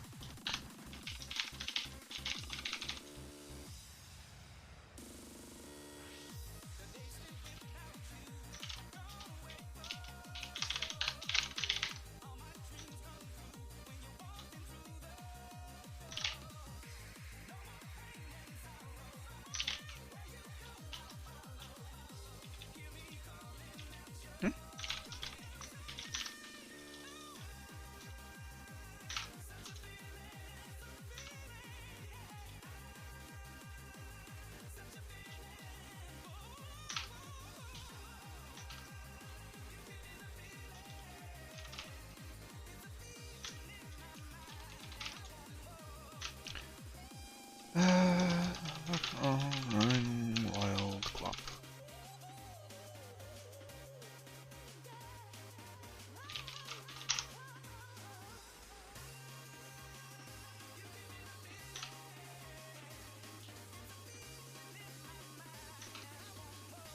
I guess that's not a package, right? It's a we need a package, not a module.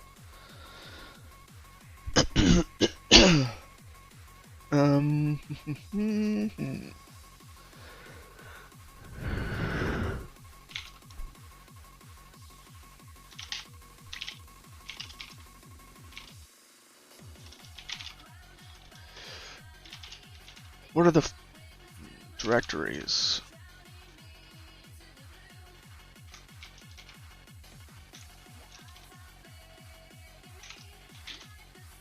What?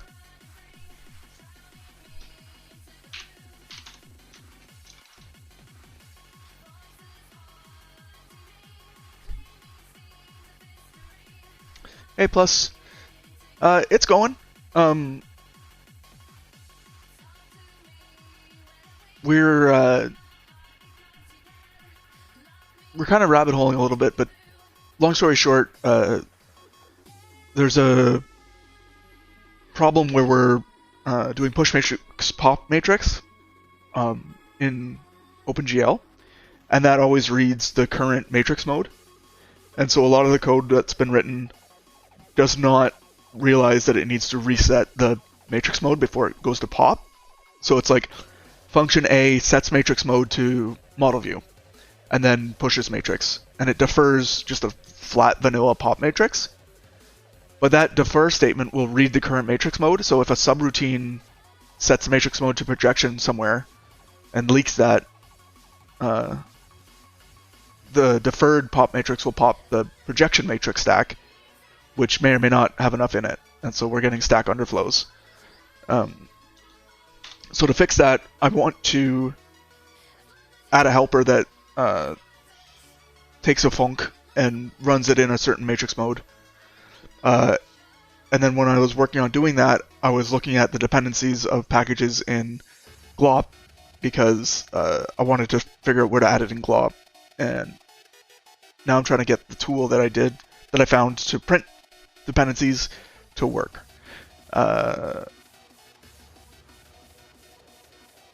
Okay, to get it to work, I need to pass it a package and not a module.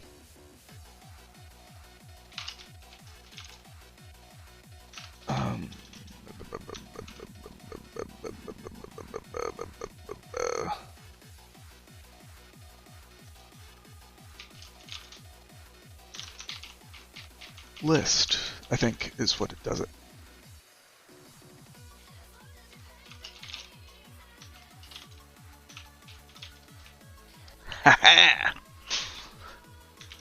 So it's go list that to get the packages we have, and then it's like pipe through while read I do echo it done echo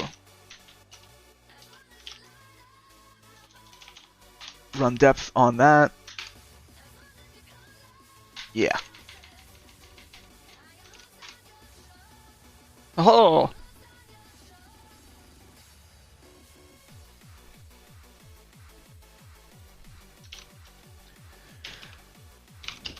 So go list all of my packages, pipe it through while read, let's not echo this, while read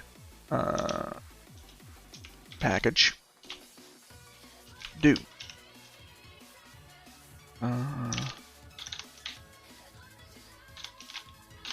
Go run that on package.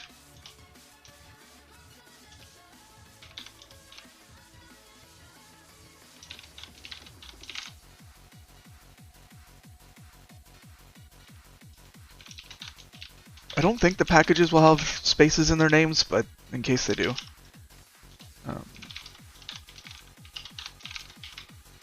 Echo package.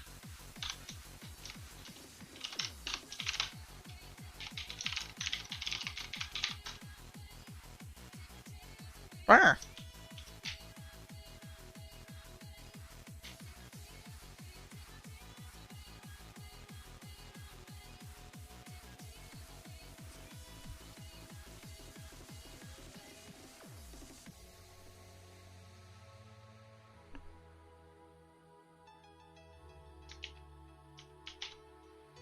I need to put this all in quotes, not like that. Okay. Cool. Did you see the cables from 5090 starting to burn after people were using them for a few minutes? Oh, I did not see that, but I believe it. I believe it. What am I rocking?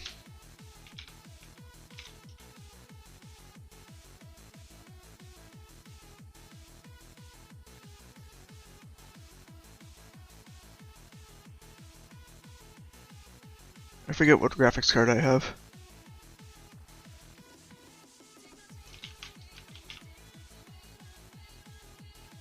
I don't want to just show off all my settings, but I want to see what it is. Devices?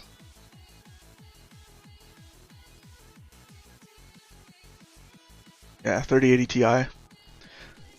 So, a ways away from a 5090, but yeah, that part of the risk of early adoption is you might done start a fire.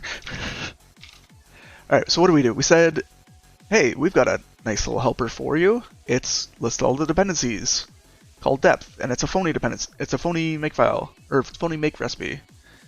Yeah. Why? Sorry. Why is the license executable? That's... shouldn't be. Anyways, git add commit tools add helper for printing package dependency.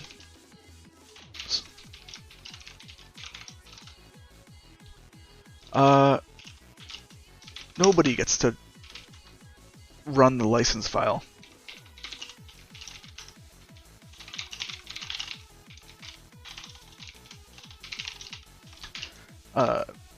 Remove exec flags from license file.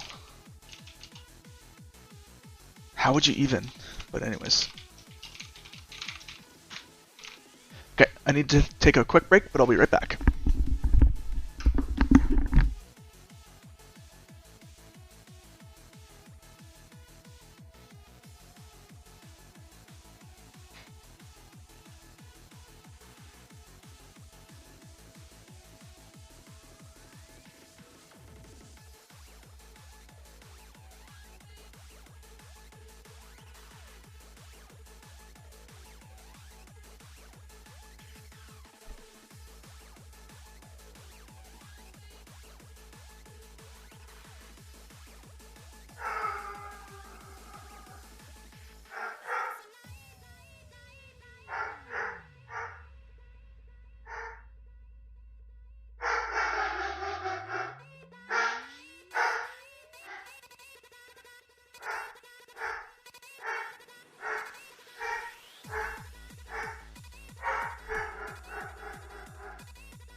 sure if you could hear it, but my dog was going nuts because we just got a delivery.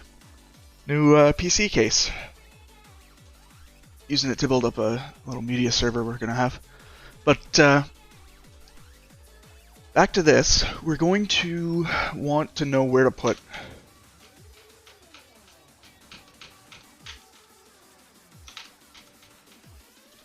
the helper. Now I want to put it in render, but I want to use it from debug.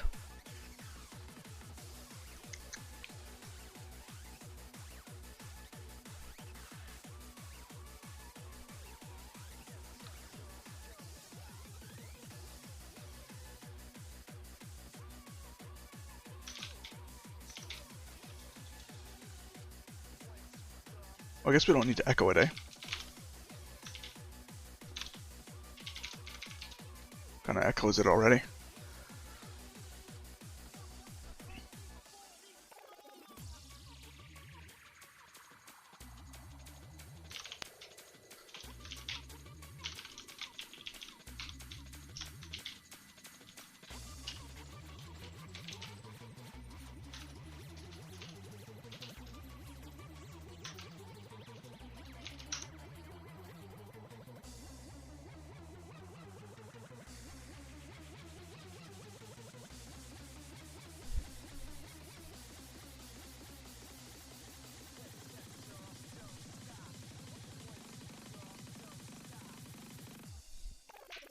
Okay, what does debug depend on? And what should it depend on? GL? Yes. Glue? Yeah, it's basically just a little helper to do more GL-y things. Glog?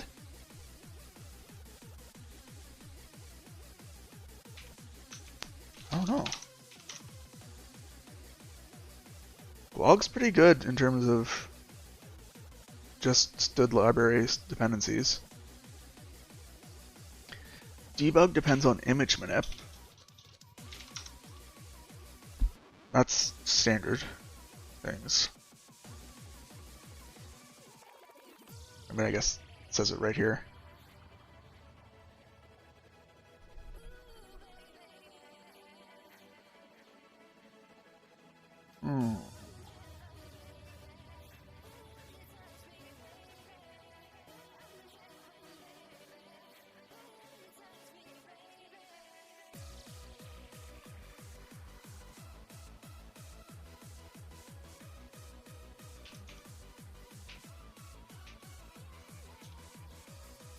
So debug depending on glog, okay fine. Debug depending on image manip, okay fine. Debug depending on render, not fine.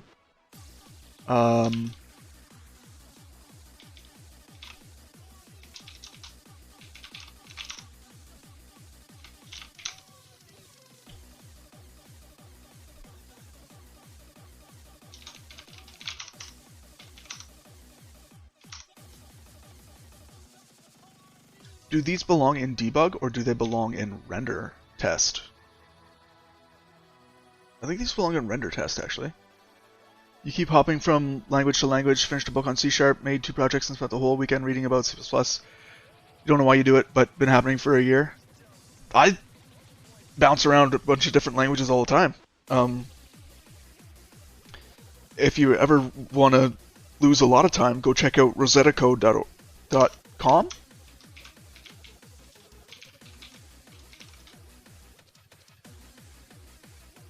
It's a wiki about all the different programming languages. So, it's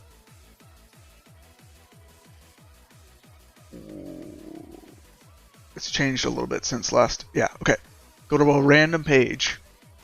So they've got kind of like, if you can imagine, like all the languages down the y-axis and all the problems, all kind of like these like toy problems across the x-axis.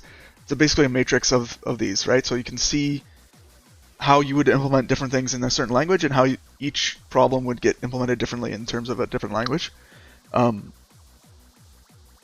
yeah, so like there's an averages / mean angle. So here's a statement of the problem. Here's the a solution in Ada. Here's a solution in Elixir. Here's a solution in Go.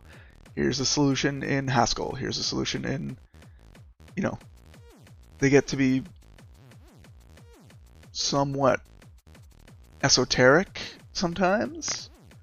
There's usually one for, there isn't one for brain stab. Anyways, yeah, it kind of gives you a feel for like,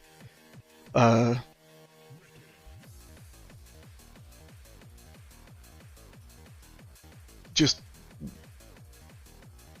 what's out there and what are people using and that kind of thing. But yeah, it's not going to help you get anything done.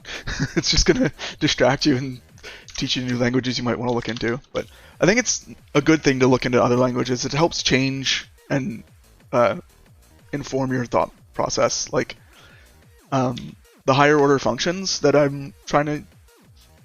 like to use, that's all informed from like the functional programming stuff.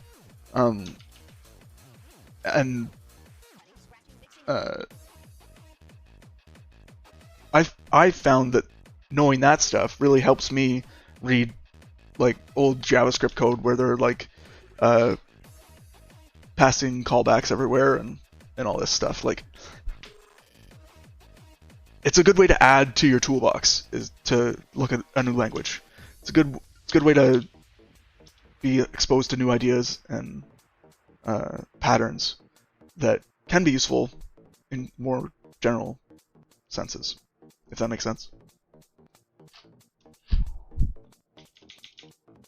Yeah, it depends on your goal. Like if you're trying to learn stuff, yeah, check out the new languages. That's a great way to learn. If you're trying to get a project done, yeah, pick one and just make it work. Alright, so I think that the problem here is that this shouldn't belong in debug drawrect. It should belong in render test.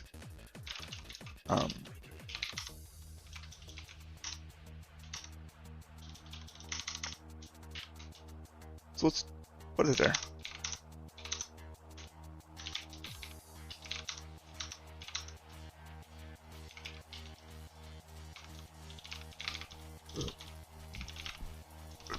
Render test.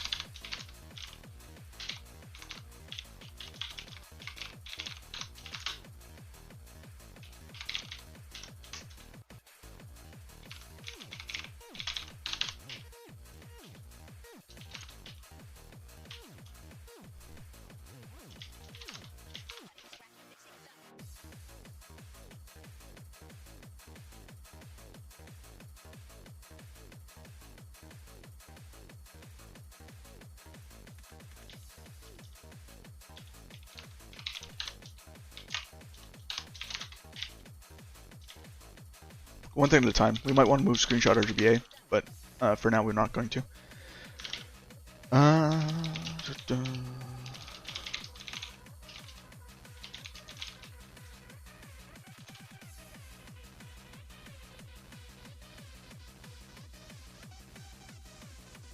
So, Plusser, are you hopping from language to language trying to fix a project, or are you hopping to kind of see what you can see?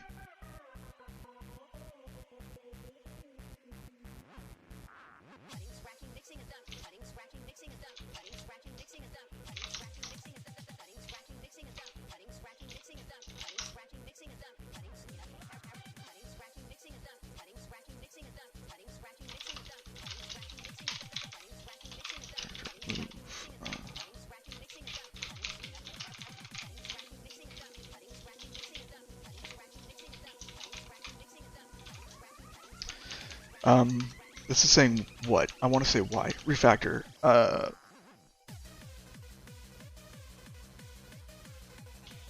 Avoid dependency from debug to render.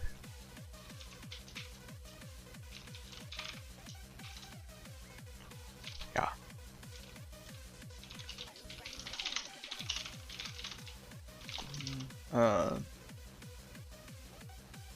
Make depth. Output more succinct.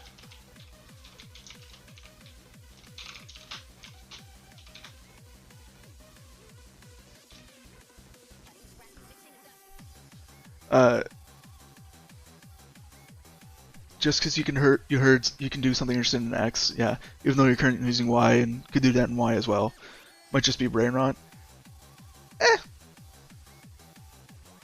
Doesn't sound like brain rot to me. It sounds like learning and exploration. That's hardly brain rot.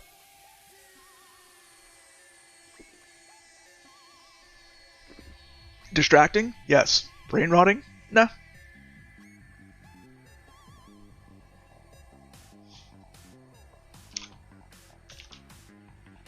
Okay, so now that we've got that moved, it feels more natural to put the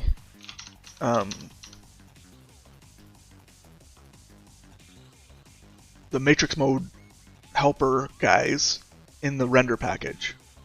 Now,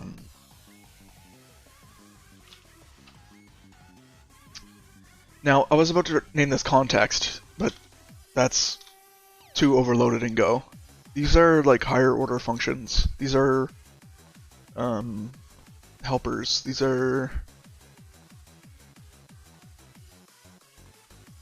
brackets. These are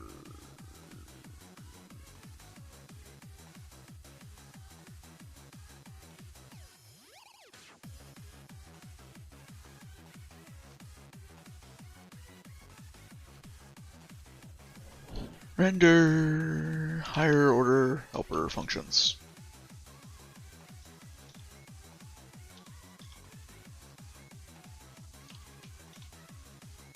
I'm just going to call it higher order. Rocco.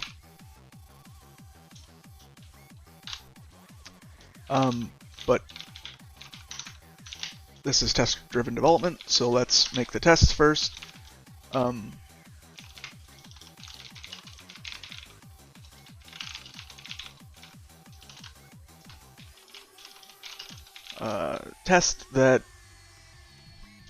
Test matrix mode.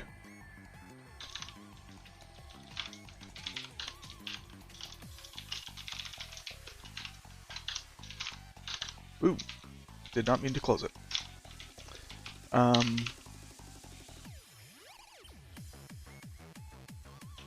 Var foo is an int. Well, we just say foo is, 42, and then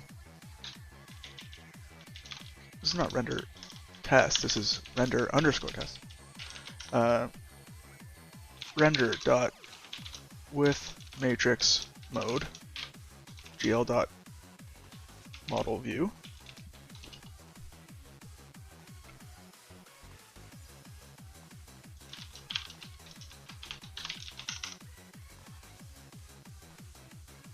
Foo is 17.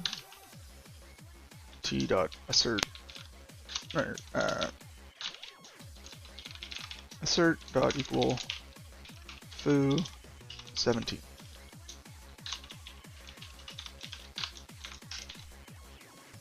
Organize the imports, please. Yep, good.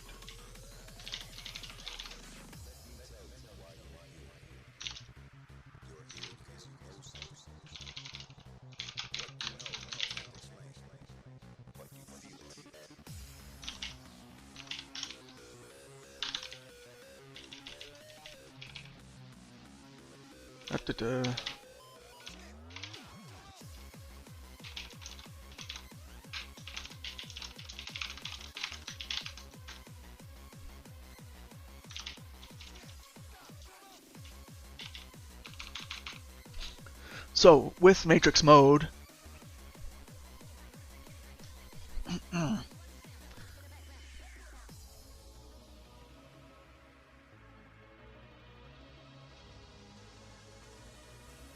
just thinking,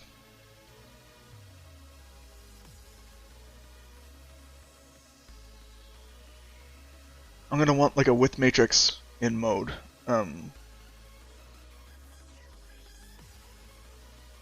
With matrix in matrix mode.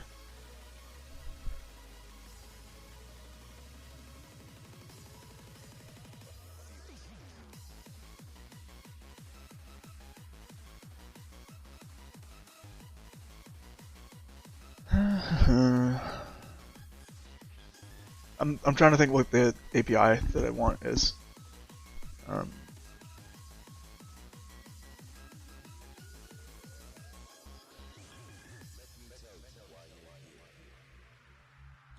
I think that's good enough to start. And then tests are failing for the right reason. It's not defined. Yep.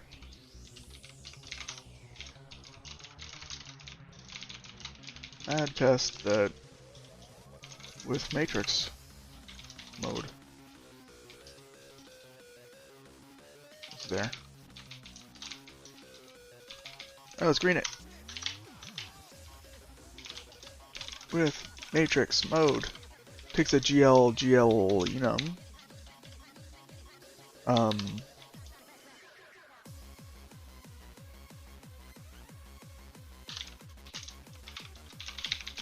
Can we use the type system to prevent bad enums? And I mean, we can. It's just, can we do it ergonomically? And then this is a func.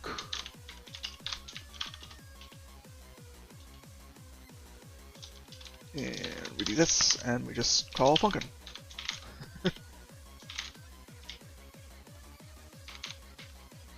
Mode.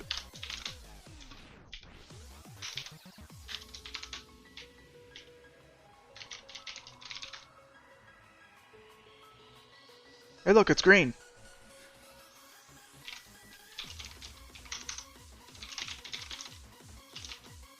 Feature add with matrix mode. Now it doesn't actually do the right thing because we're not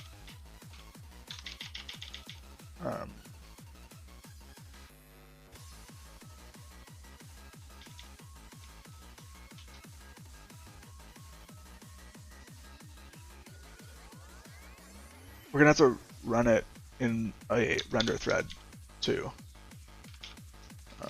Render test dot with GL.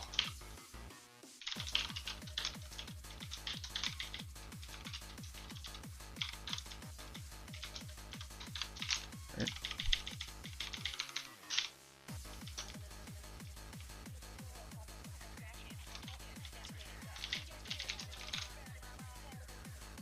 Yeah.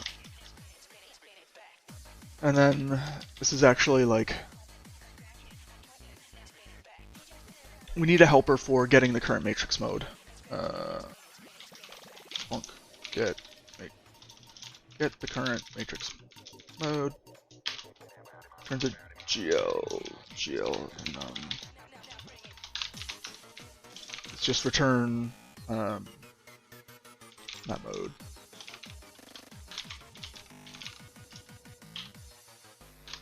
Our map mode is a one slice or one length array of int 32. We have to cast this to a GL enum.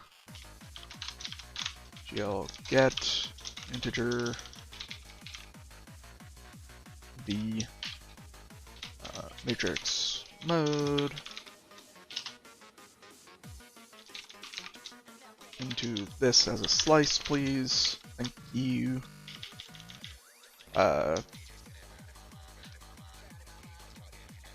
First mode is get current matrix mode. Second mode is pick a different mode from first mode. Render dot with matrix mode the second mode.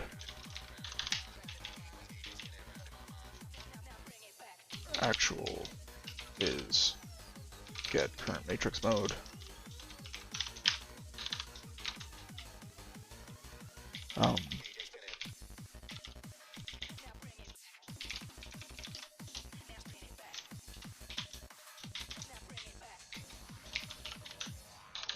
First mode, actual, or are both GL enums. Assert not equal actual first mode.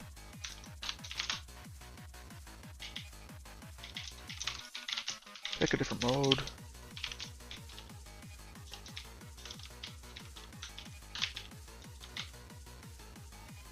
Some matrix mode. Turns another GL.GL enum. If some matrix mode is GL.model view, return GL.projection. Else if some matrix mode is GL projection, return GL model view. Else panic. Prompt error F. Bad. Oh no. There's other matrix modes. We should check them all. Switch on some matrix mode. Case. This one. Return GL.projection. Case GL.projection. Case GL.color matrix.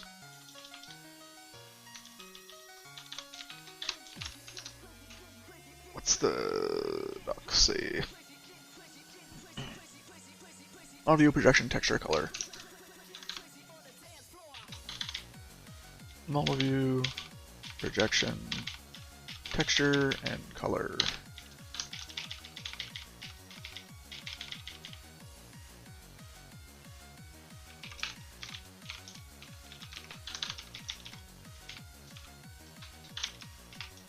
Default.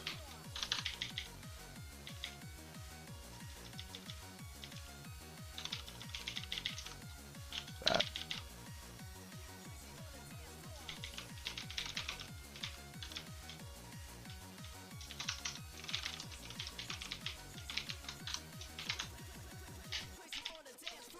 Bad matrix mode.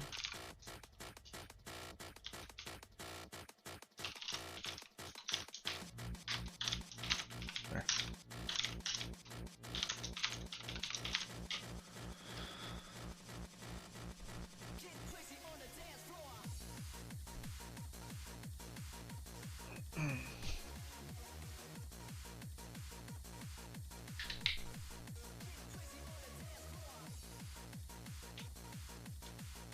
Is this easier to read like this, or return?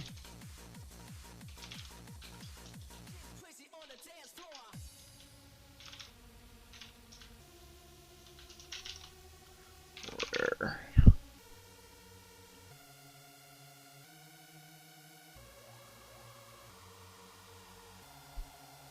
I think we'll go with this for now, and then if we don't like it later, we can change it later. But yeah, this is like whatever matrix mode we're in, I need to find something else. So this should fail because we're not changing the matrix mode in with matrix mode.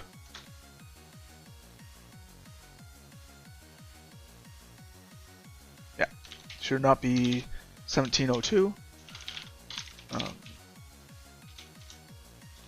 GL model shouldn't be texture. It was in texture mode by default. I swear it. That's okay. As long as it's not what it started out as. Alright, yeah.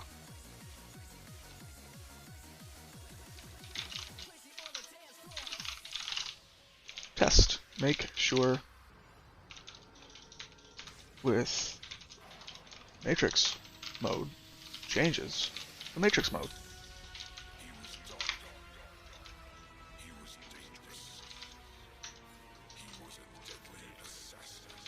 Oh, that was green. Da, da, da. Old mode is get current matrix mode.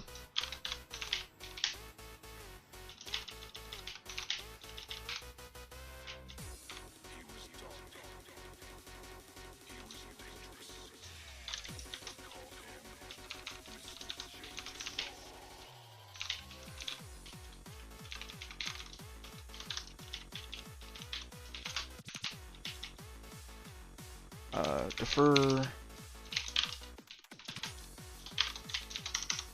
gl.set gl.matrix mode old mode. I don't think we need to wrap that in a func. We can just say that, and then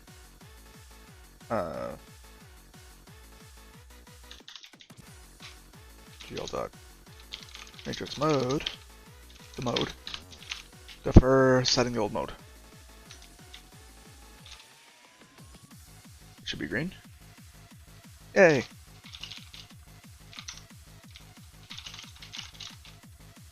Feature actually change matrix mode in with matrix mode. Do we need any refactors? Not right now. Alright, and then we need to test that it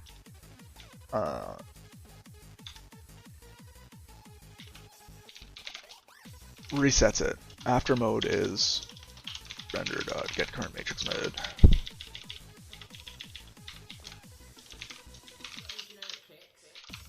It's like during mode.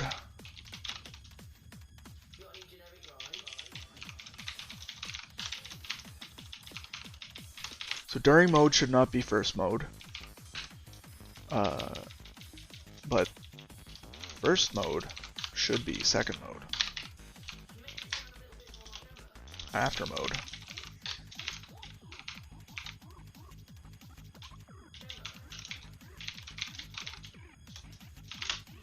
So there's a before, an after, and a during.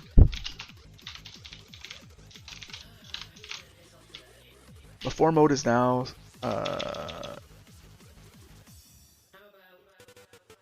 is it target mode? So with matrix mode in target mode, what's the current matrix mode? And then after is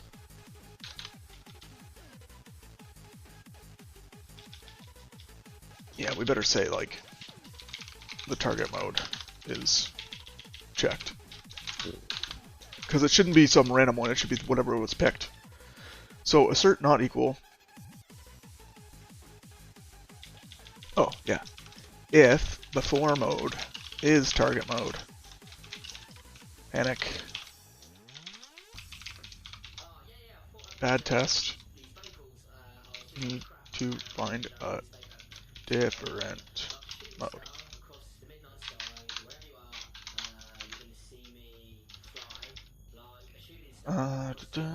And then assert equal during mode is the target mode, and assert equal after mode is the before mode.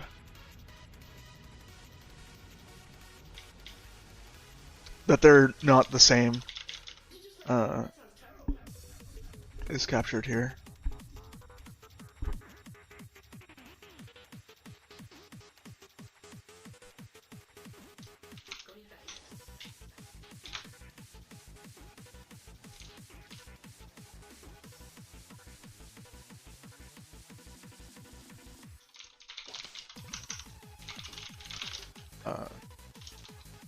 Clean, improve readability.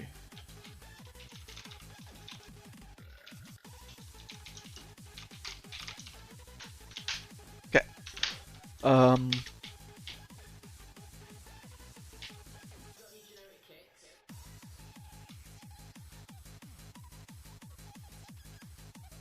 Yeah. Alright, can we use the type system to prevent bad enums?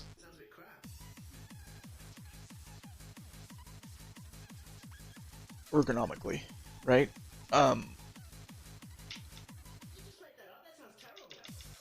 So if instead of taking any old GL, we took a The dance floor.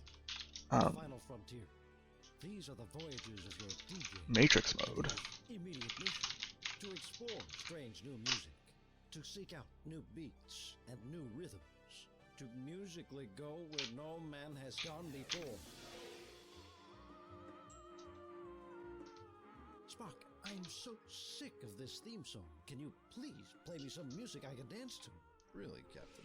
Could you please play something else?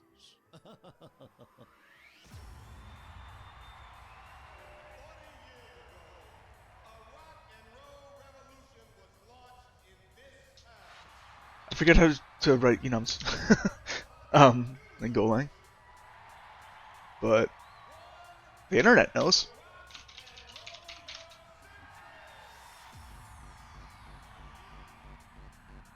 Const, that is iota. Const.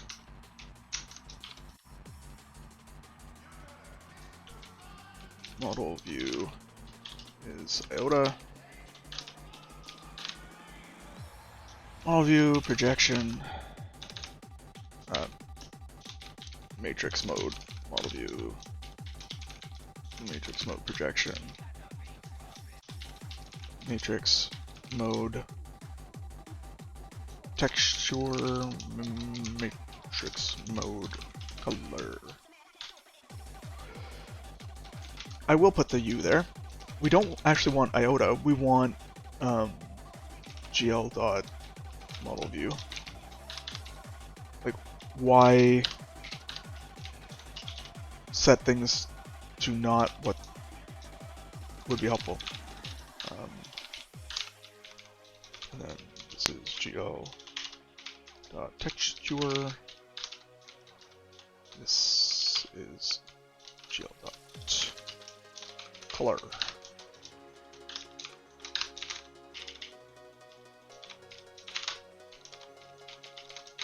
Sure.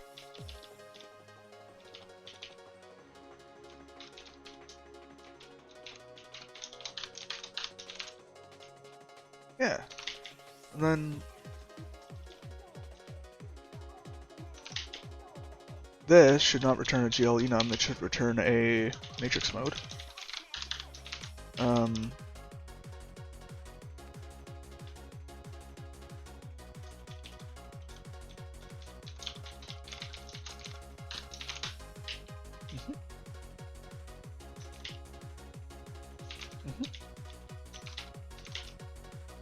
The before mode is, give me the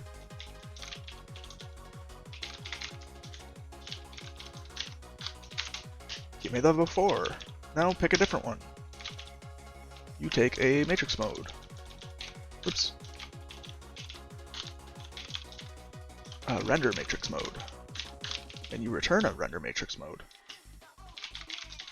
Because we're not using arbitrary enums, we're using just the matrix mode. So switch on some matrix mode, case render dot model view. Return render dot projection. Matrix mode.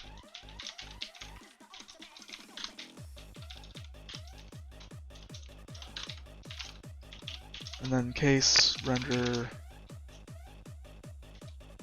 matrix mode projection is the same as render matrix mode texture is the same as render matrix mode color. And just return render.matrix mode projection. Pardon me, matrix mode model view. Yeah. Otherwise, we got a bad one. And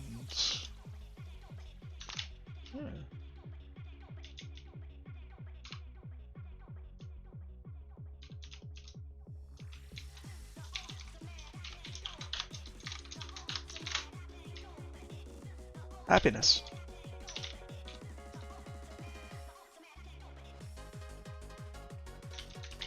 Wow.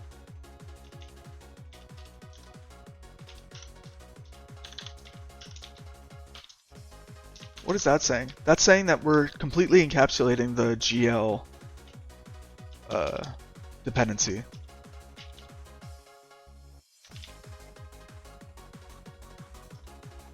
Not too shabby.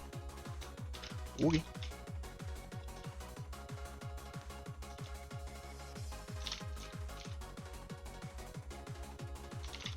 That's it, done.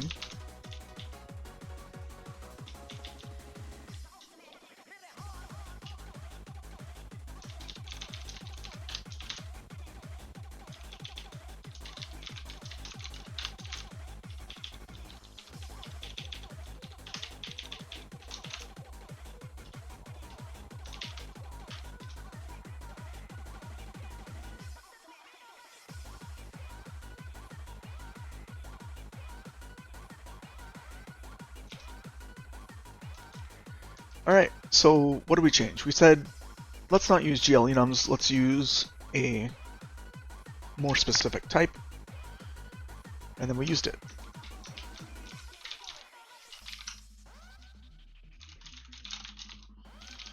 Use a more specific type in with matrix mode to avoid passing in bogus values.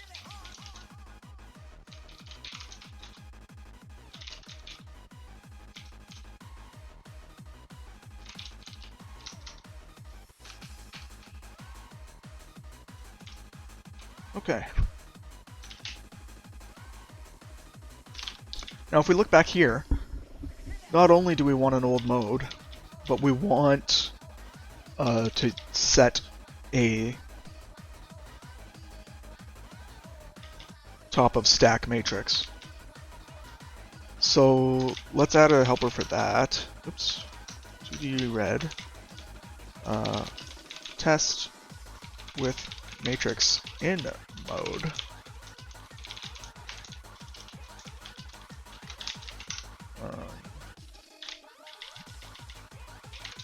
It's basically this, except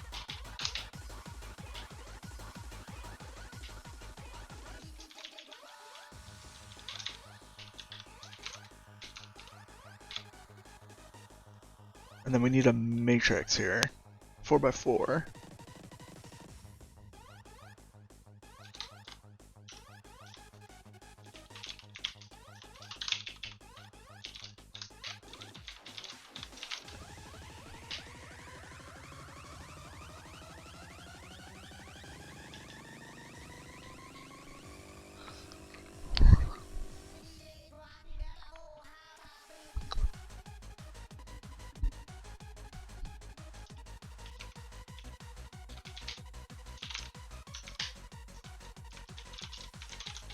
With matrix in mode.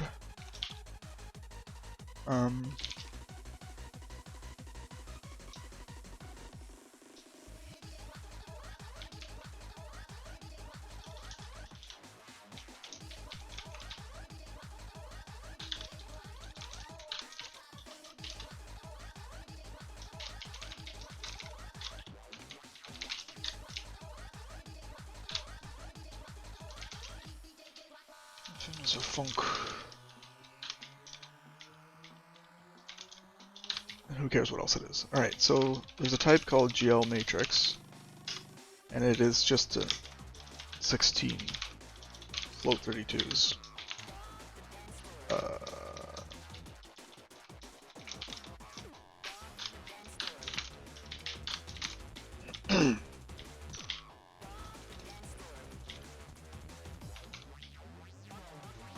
That is 16 float 32s, and it's just zeros.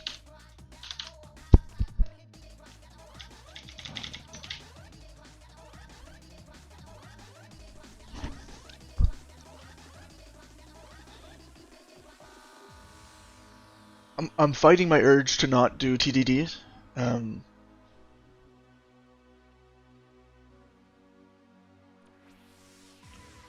which is telling me I feel like I'm taking too small of a step. Like, I know how to implement this. Let me just implement it. Why is that? Is that what I should do, or should I slow her down?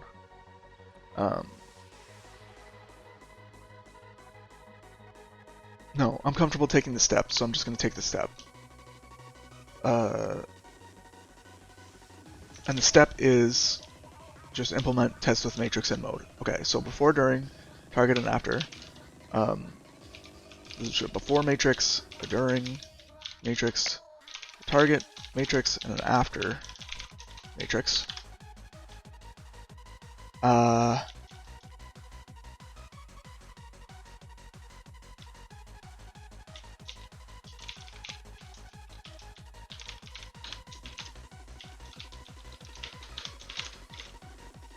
Yep. Now, when we say gl.matrix, what...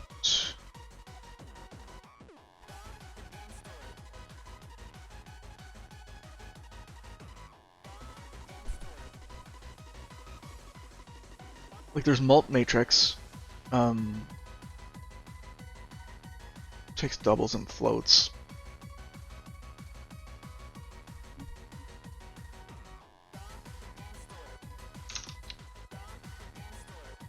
And I gotta pick one.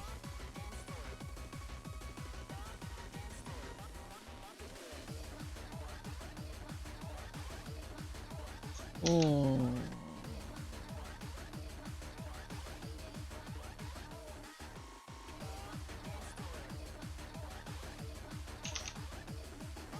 It's also just called load matrix, right?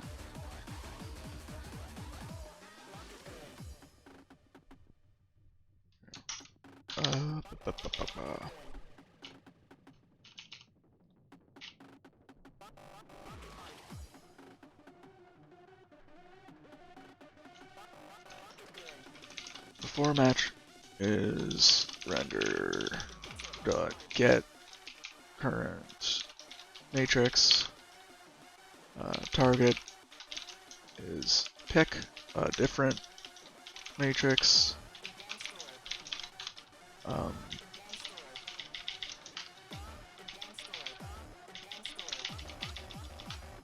If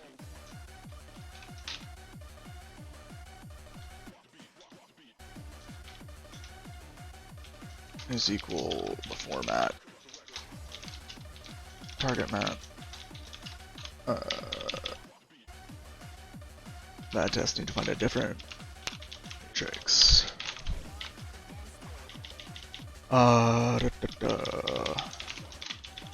With matrix in mode, the target matrix. During mode, the during matrix is render.get current matrix. And then the after is render get current matrix. These are still equal. Assert dot true g is equal during matrix and target matrix, and assert true is equal after matrix and before matrix. Right? This is really like mat is equal, matrix is equal.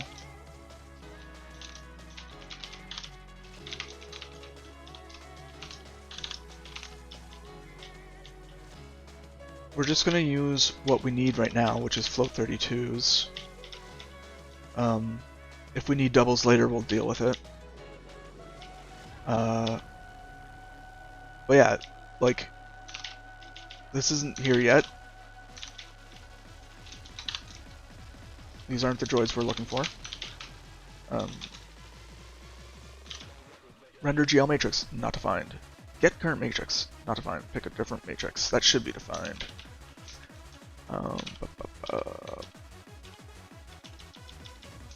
Func pick different matrix takes some matrix, which is a render dot matrix, and returns a render dot matrix. Let's just say that we do know what it is.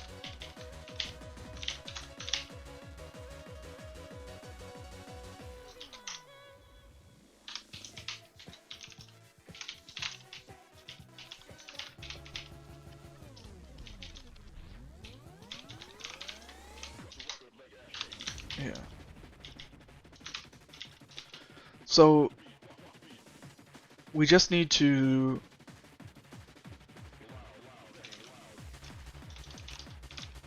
multiply it by some non-identity matrix. Not identity is a slice of 16 float 32 is it's really a render dot matrix, and it is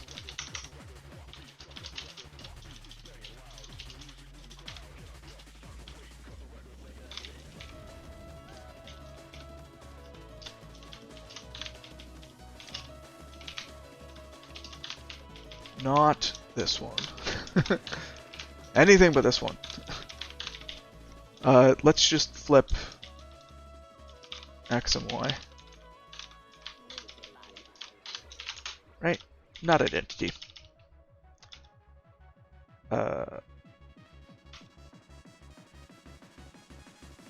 Mathgl dot multiply dot mult. What were they doing in here?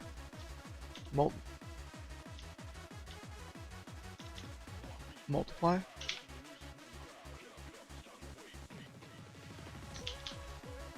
We'll use MathGL instead of writing our own. This is mathgl.mat4. Add the import. Yeah. And then not identity dot multiply. Oops. Some matrix dot multiply. Not identity. Return it. Yeah, we're copying it. Stop me. See if you can stop me. I don't care about copying 16 floats in a test. Huh?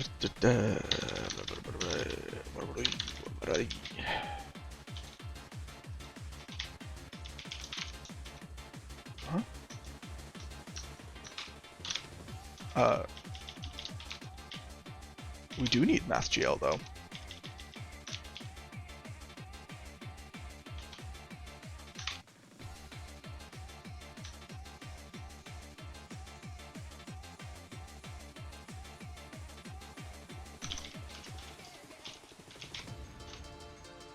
Glop didn't depend on MathGL.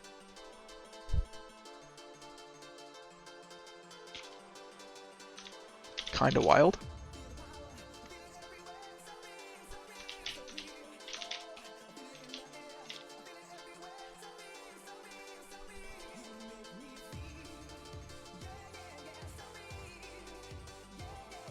That gives me pause.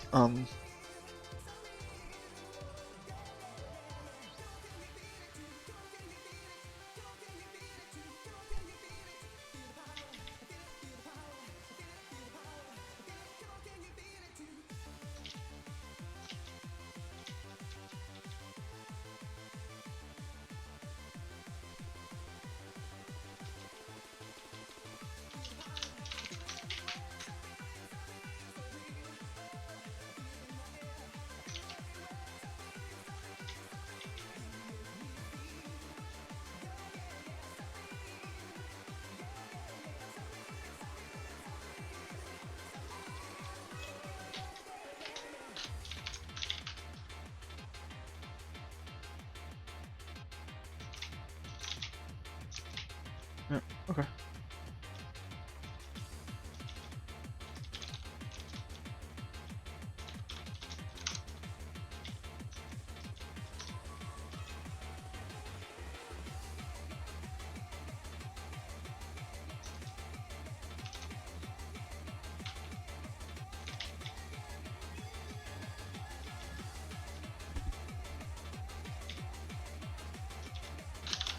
So there's a function called get current matrix, and it returns a matrix.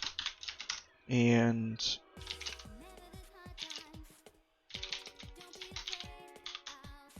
it's gl.get integer v,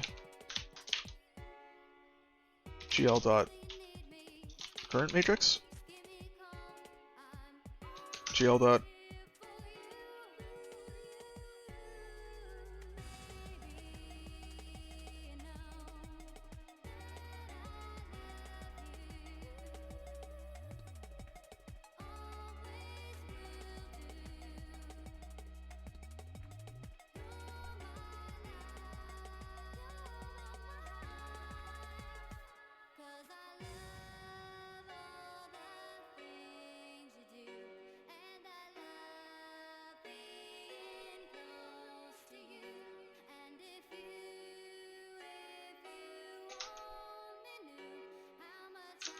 It's like we need to know what mode in order to do the get.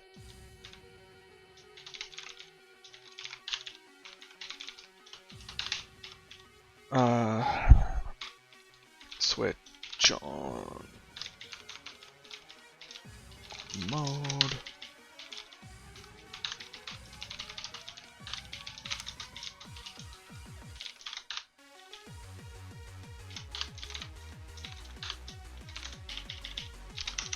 Case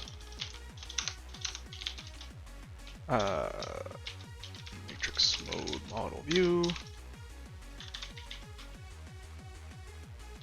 var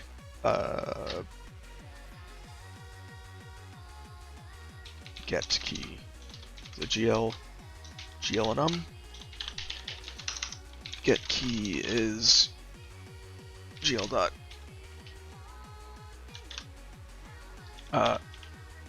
wait a minute, it's just the mode.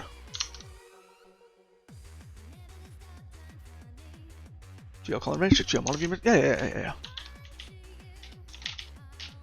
Okay. Get mode. Right? Model view projection. No, it's that, but matrix. Okay. Var get key is of type GL enum, and we're gonna switch on mode, and if it's equal to matrix mode model view, we're gonna say get key is gl dot model view matrix.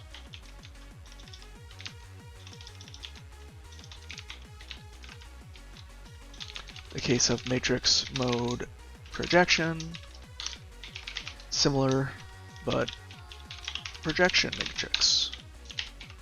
Color and texture.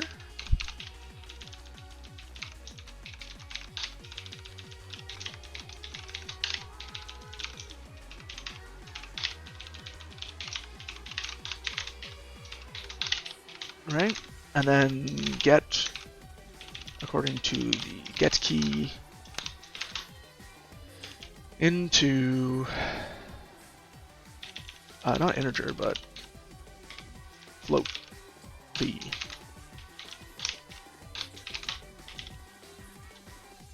Yep. Okay. Need a quick break.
probably eat something too.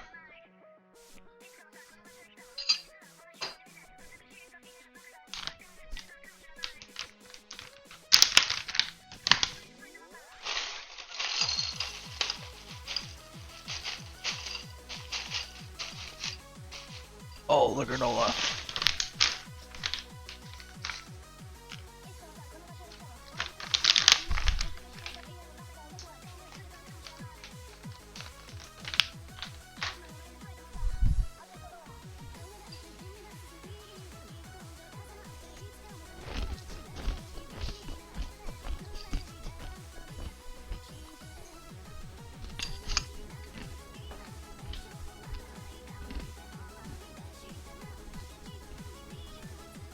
Okay.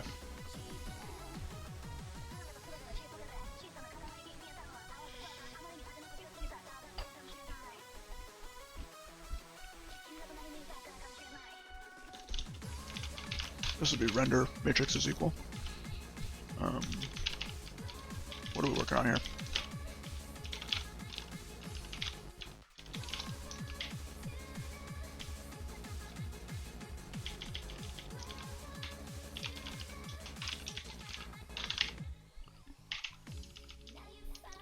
Current matrix for during mode.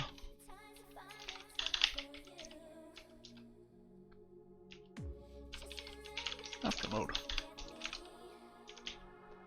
Yeah.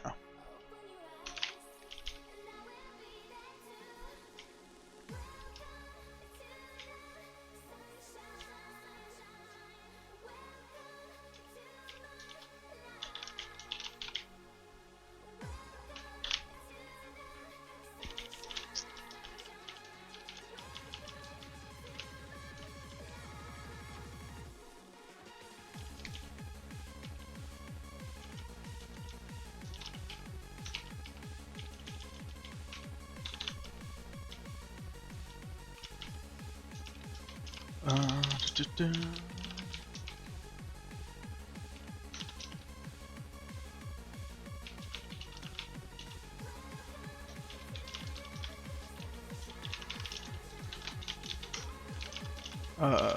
Slices dot compare. Which sorry, chess is 0.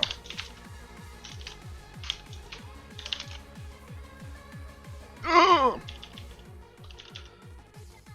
Compare. What are we doing here? It's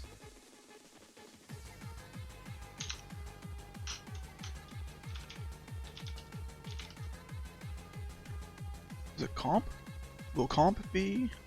I think it's too new.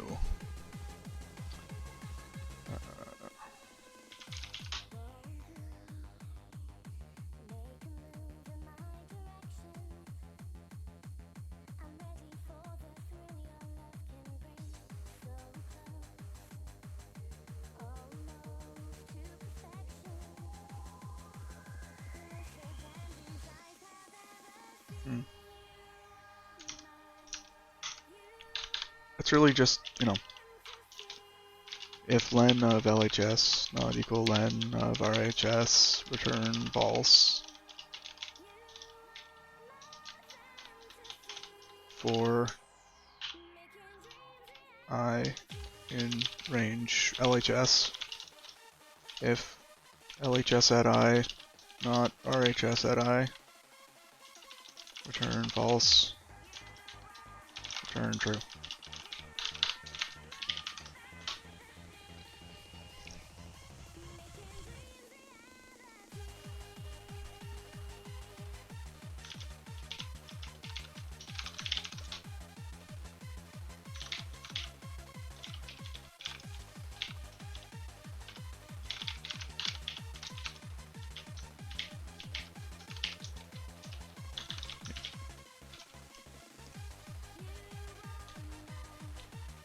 Okay.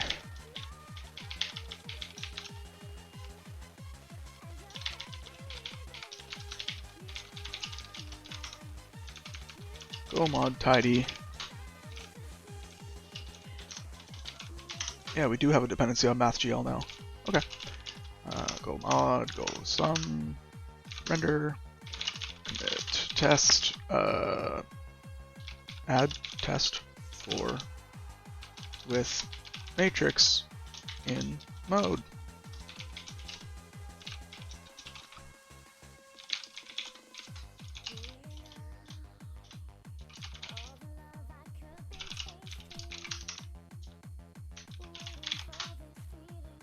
Alright, let's green it.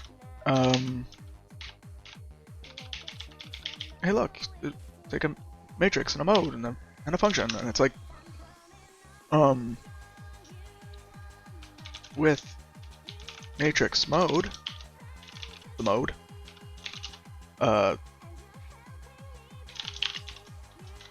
do this, namely, gl.pushMatrix, gl.load,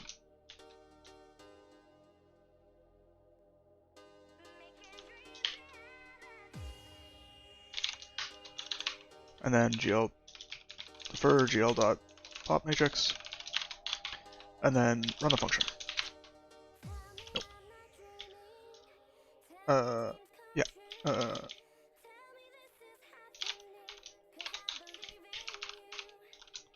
Maybe we'll do a pointer. Oop.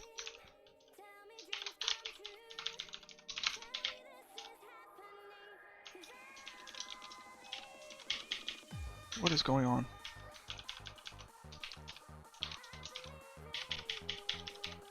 Huh?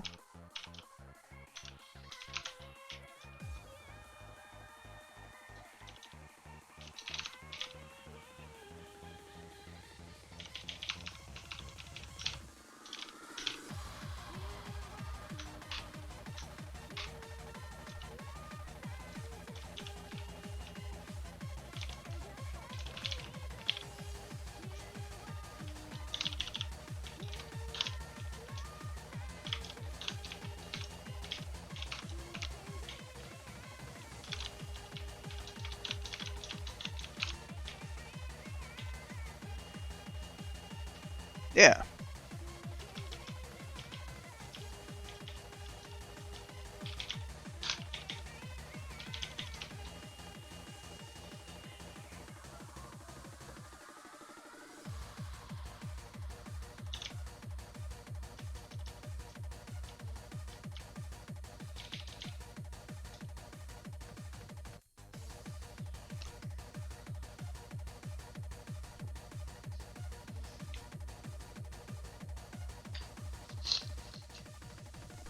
Mm.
Hey, look at that.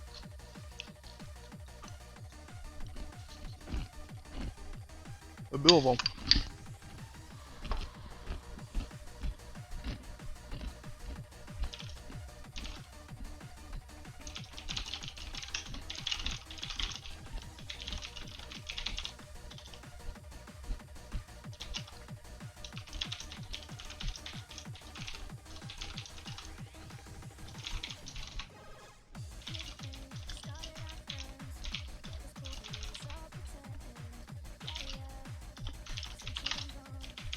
Why do I keep doing that?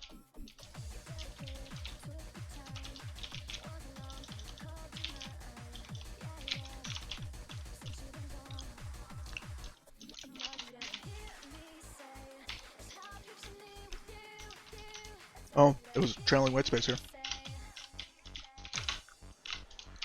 There's a tab here. That's not what we want.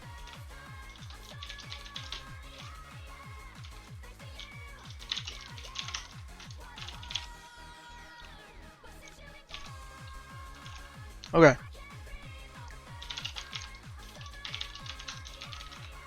Let's push that.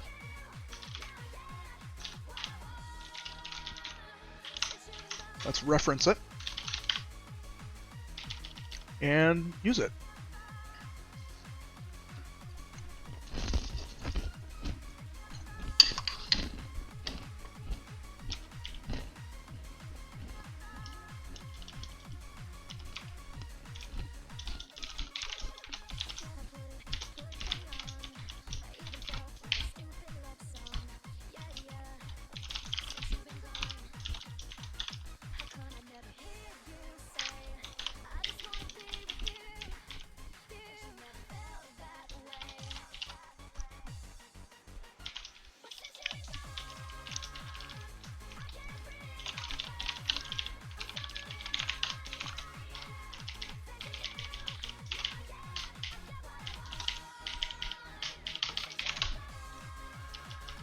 Yeah.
I don't understand why you wouldn't just...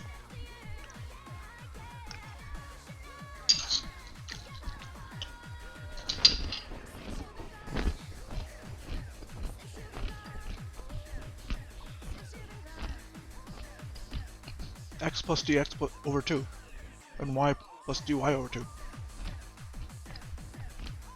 Okay.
What is this nonsense?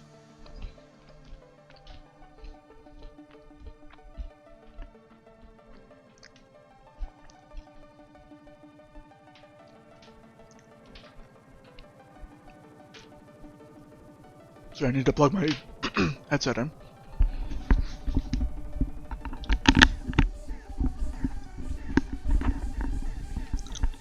What is this nonsense?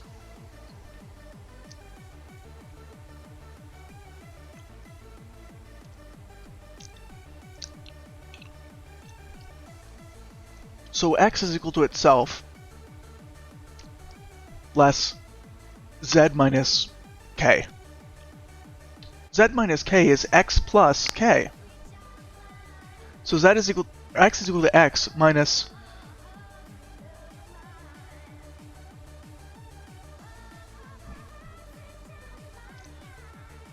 what?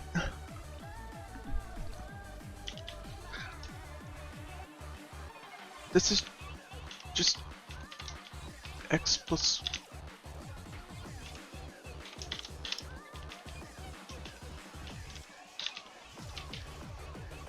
right? And then, oh look.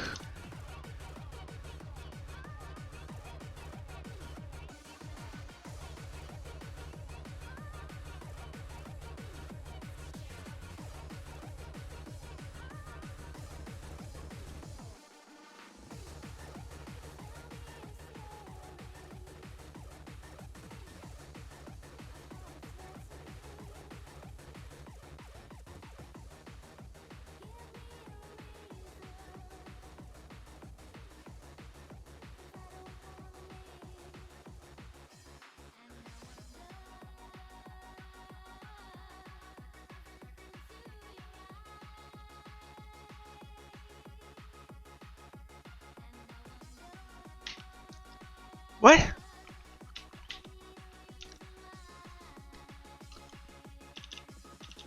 X is 0. Y is 0 minus 0.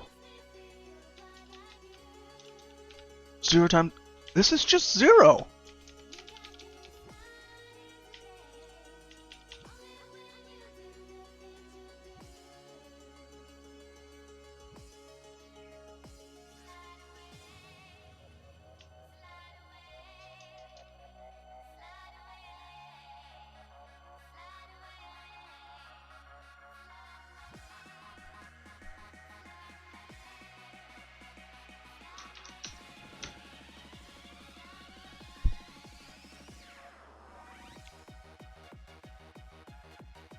Ugh.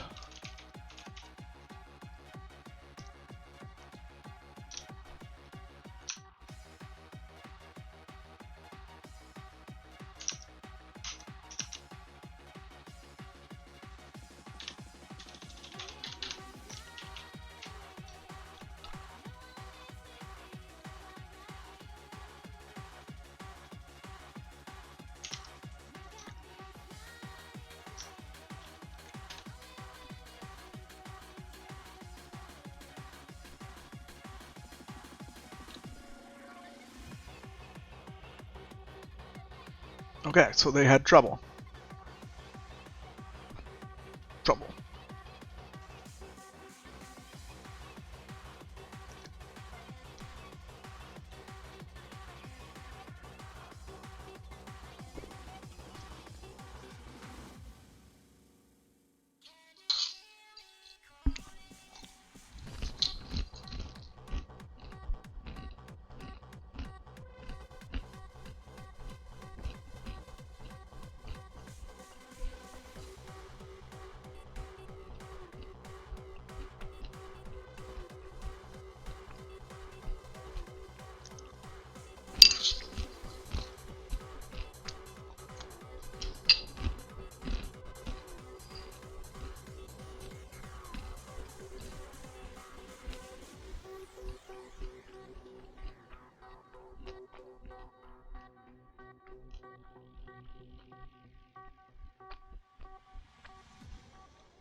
Minus 0.2% error.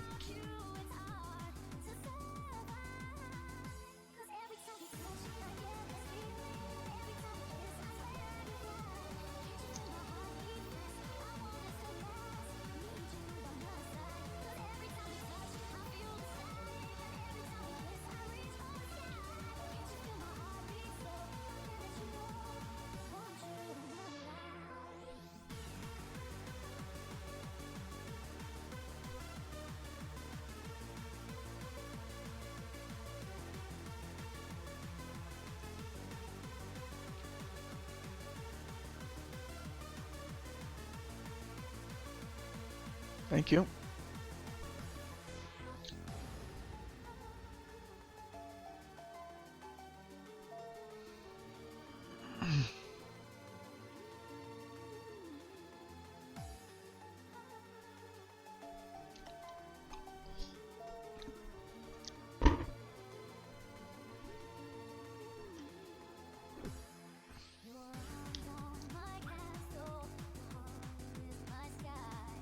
Like, okay, so they do stuff here, but like, for crying out loud, this is not it.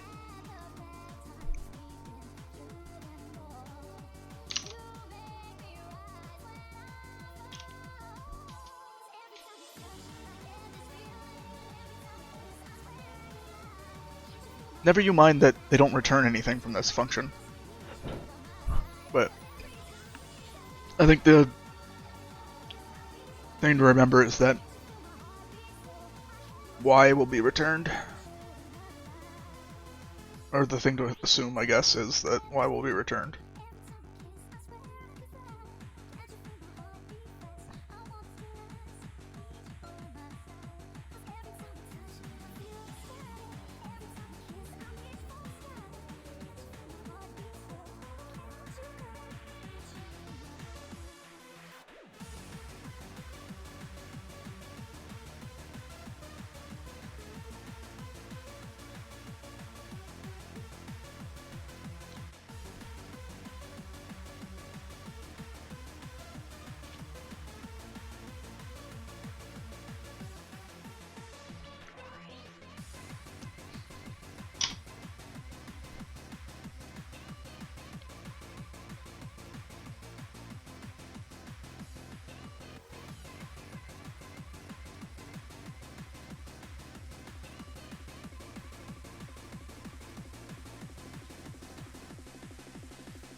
So here they're saying that you take 4 by pi times x plus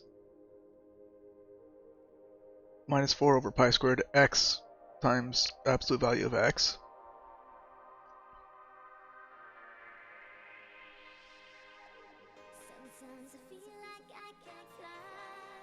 Y squared minus y times p plus.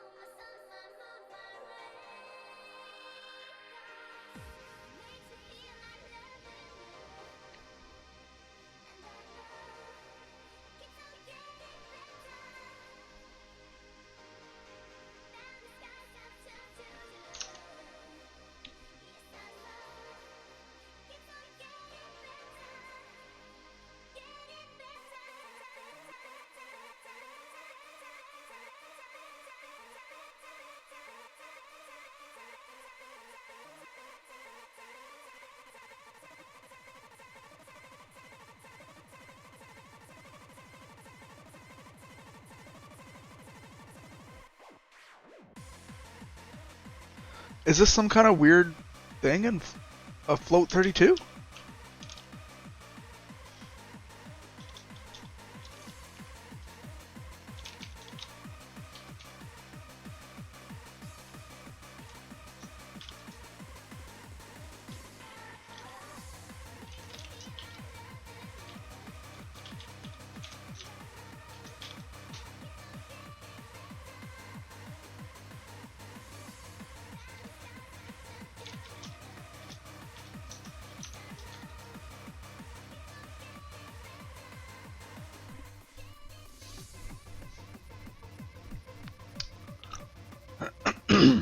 Is there an easy way to dump the floating point bits from a Valiant Python? Python dump bits of float.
Okay, so it's got some zeros in the bottom, but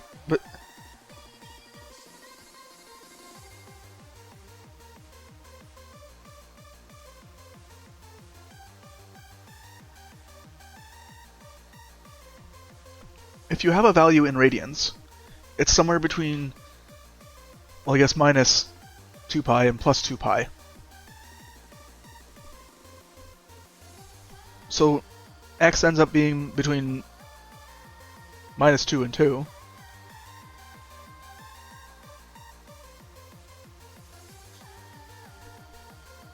It gets ignored here because the exponent's big and well, sorry, I shouldn't say that. 4bc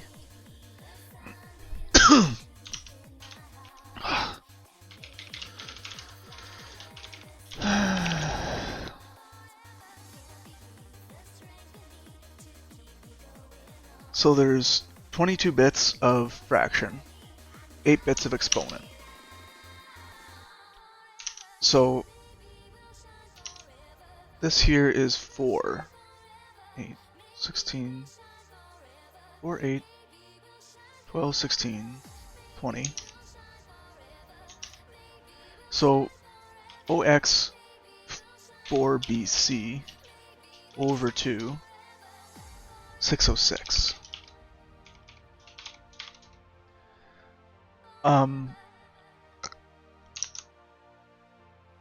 Now the exponent is stored as something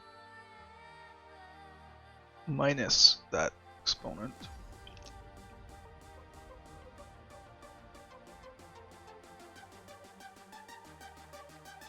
I wish there was a nice picture. The bias is 127.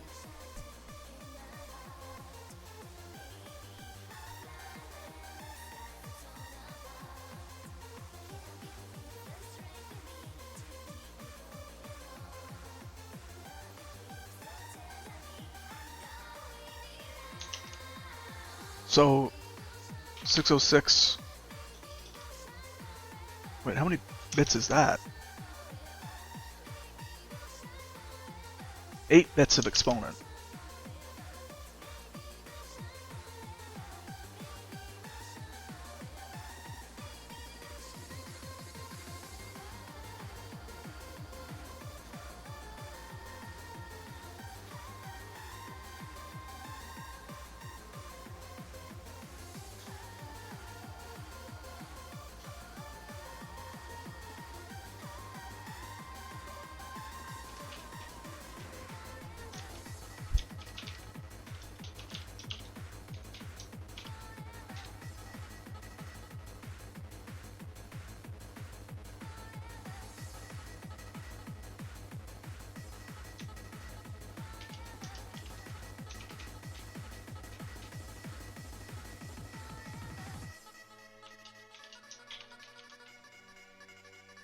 Same number.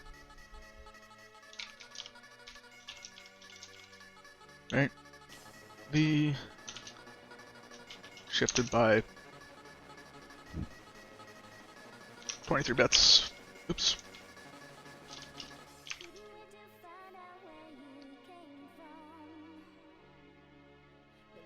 Well, hold on.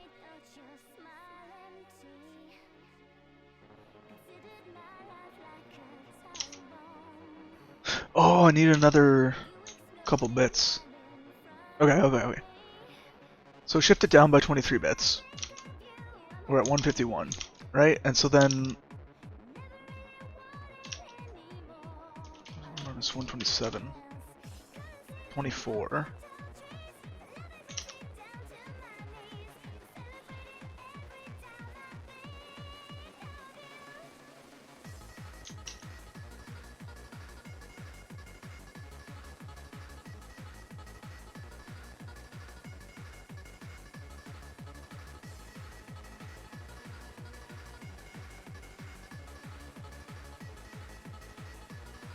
It was like 1 over epsilon. Or something. No.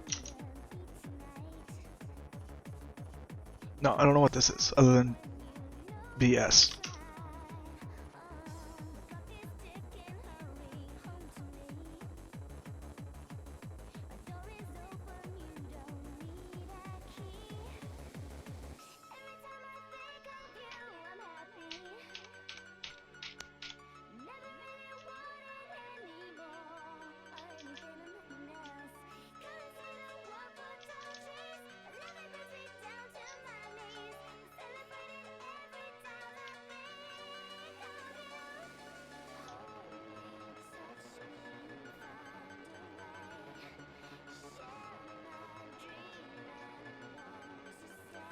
Yeah, no wonder it's fast, it just returns 0.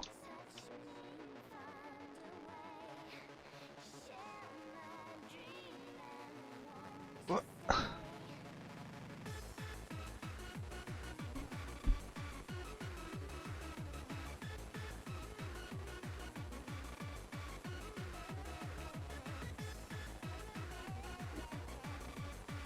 And it's not a radiant, it's a radian. Like, my gosh.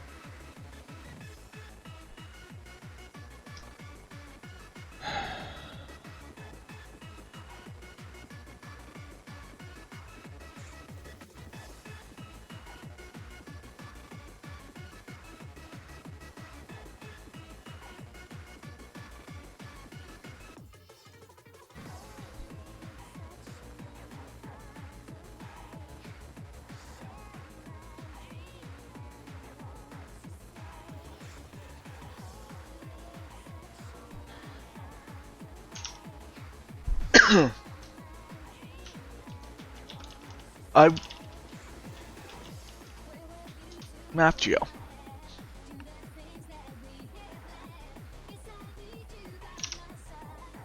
Bonk.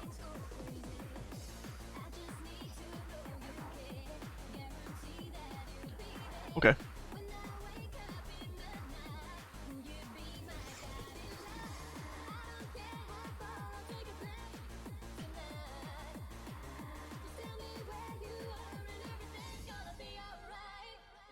Like, no?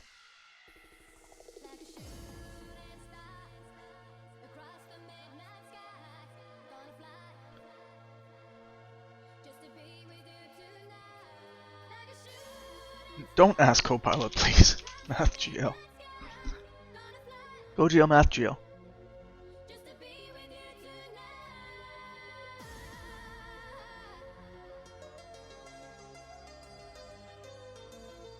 It's not in there, I bet, because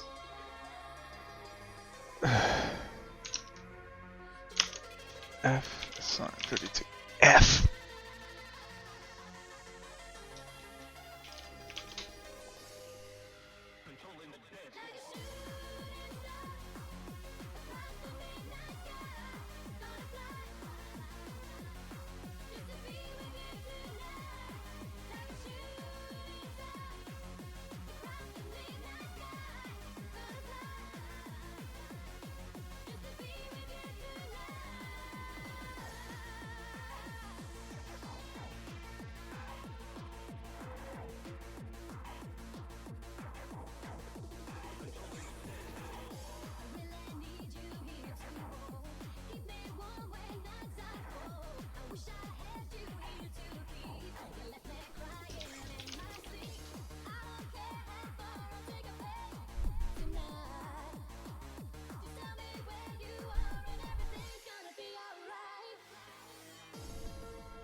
12 years ago.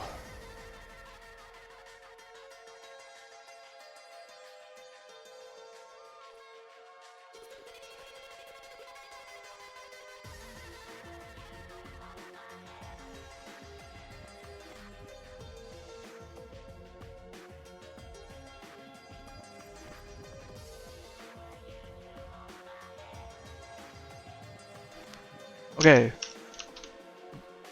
Hypothesis. This is BS.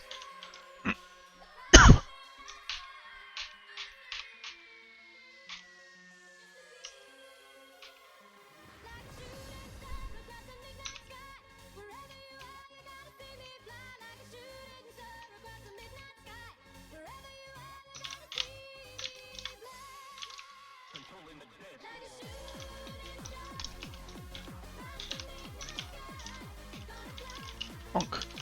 Test. Math.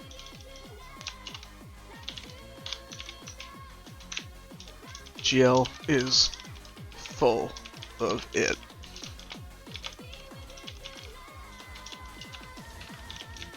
Okay, F1.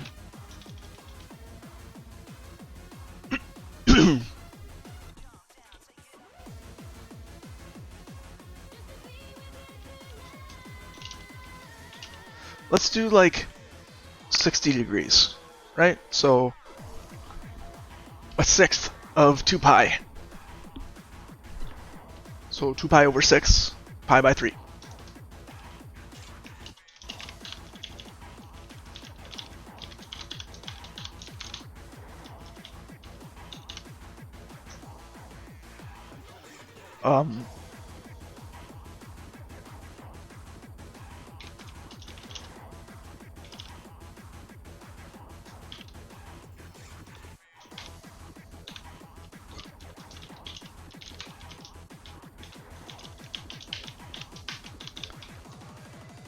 Assert dot within range. Assert dot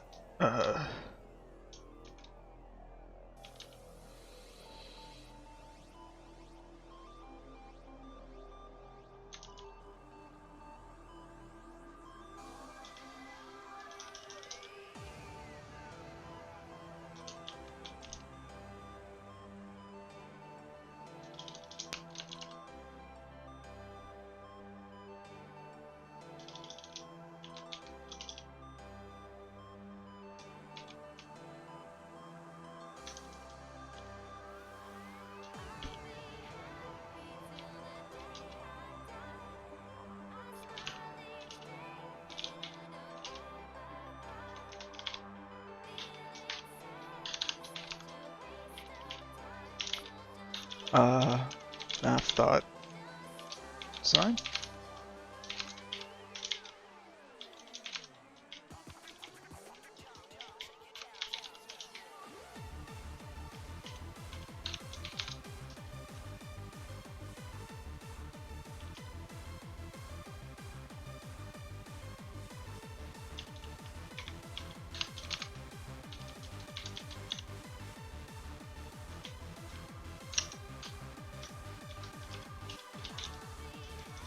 F.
Okay.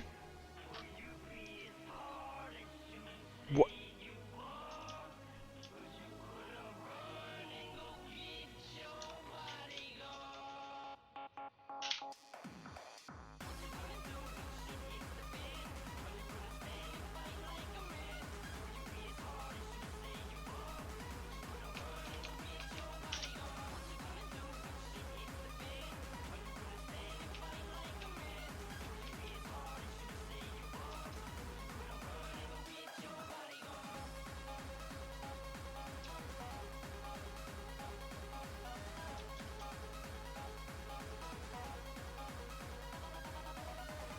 Oh, not relative error. Assert less or equal that actual minus expected dot abs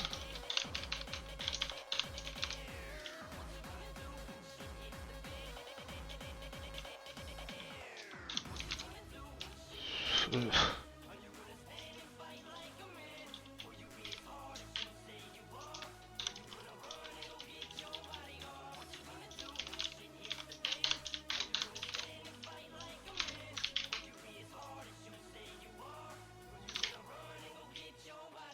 I don't believe you. Don't printf exp act mod f mod f.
Okay, it's not full of it. It's just what?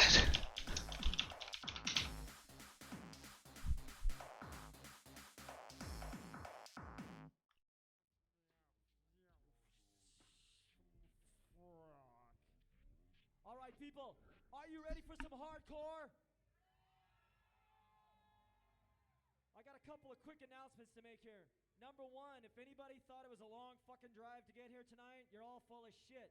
This guy fucking came on a plane all the way from Wales, you know, over there by England, you know, the UK. I want you guys, real quick, say hello to MC Stance right here. What was it, 18 hours on a fucking airplane? Way too fucking long. Anyways. Oh, yeah. I've been told that we have CDs for sale. Now, if anybody wants to go home and take the party with them, it's a 2-disc set, professionally done, with pictures and shit on it, for $5. What's that, like fucking like 10 hours of music? Okay. Ladies and gentlemen, please put your fists in the air. Would you welcome DJ Star and DJ Six? I don't understand why X wouldn't be 0 here. Fucking noise! It might be because Ladies and gentlemen, Live and direct from Phoenix, Arizona. Please welcome DJ. 6. And we got DJ Star, the MC stats in the place. are you a 64-bit phone?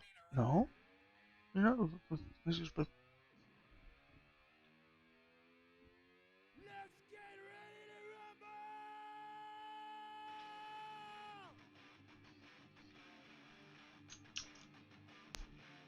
I gotta see some fucking movement out there. Let's go! Go! Go! Go! Go! Go! Go! Go! Sing along! Go! Go! Go! Here we go!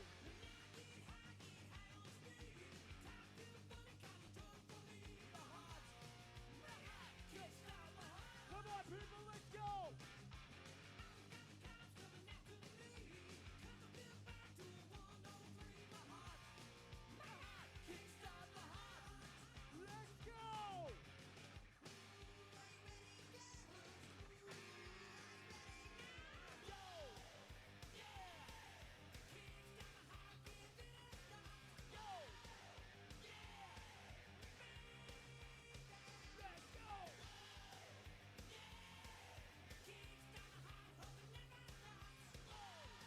Let's go! Come on, put those fists in the air! It's Devil's Night 7 and we're gonna get fucking crazy, are we not? Let's go!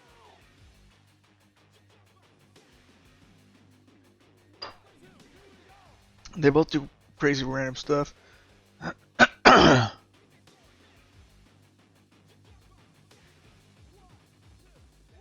here we go! I like this one better. Make a quick agreement with you folks. Ah. A crazier weekend! I wanna see this fucking place torn down to the ground! I don't like it, but Let's go! I mean, Fucking hardcore! who am I to judge?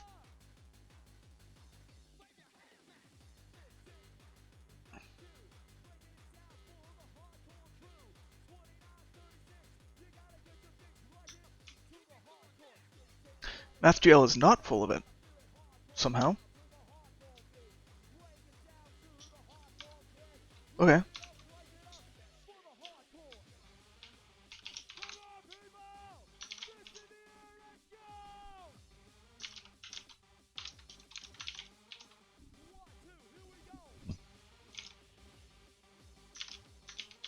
Okay, I was worried about that because we were doing this, and I was like, why bother?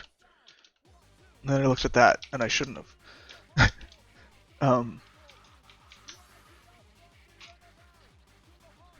Sure.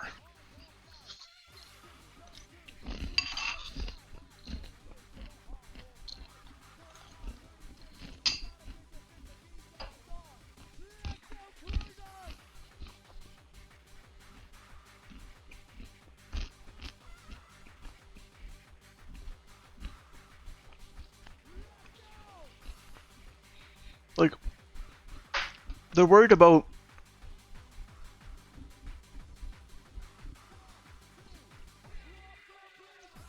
saving 20 cycles.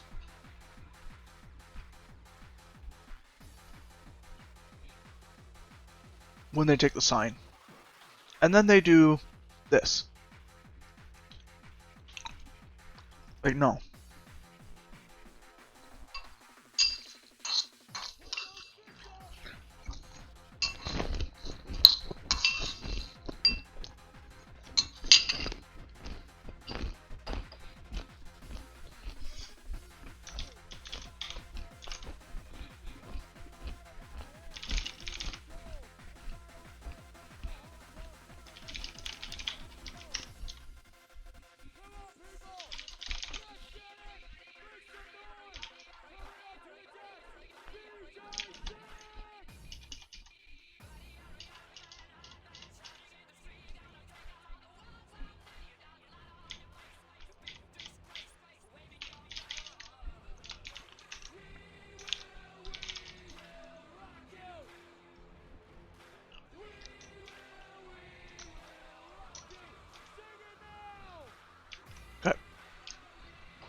I don't understand why my tests are failing now.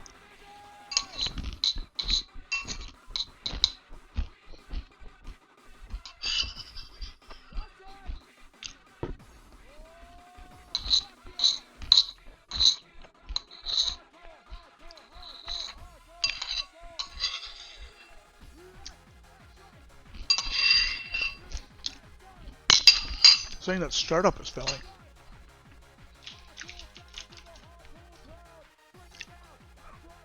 It is failing. Okay.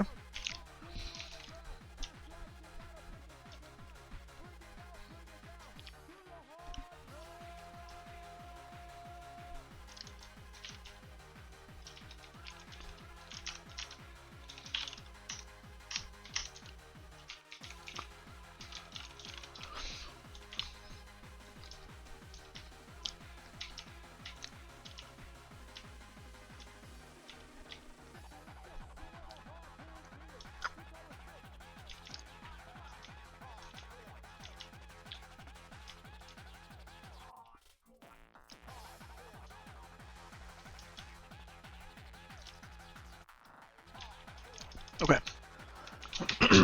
I bet that it's because one of these things is broken. Because it used to say return here.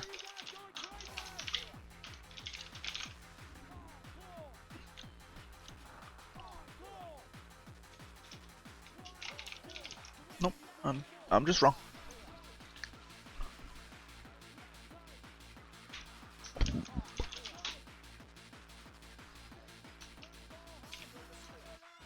What did we do?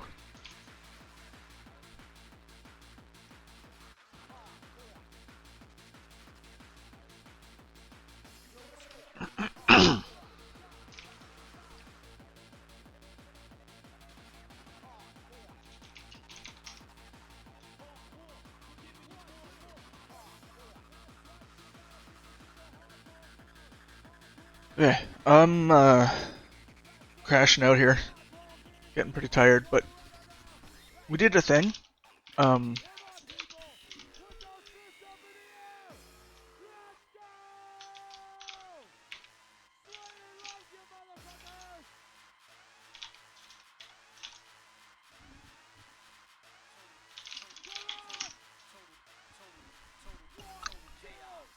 Okay, let's push this. Oh, we did already. Cool. Update glop. Make test. Things are broken.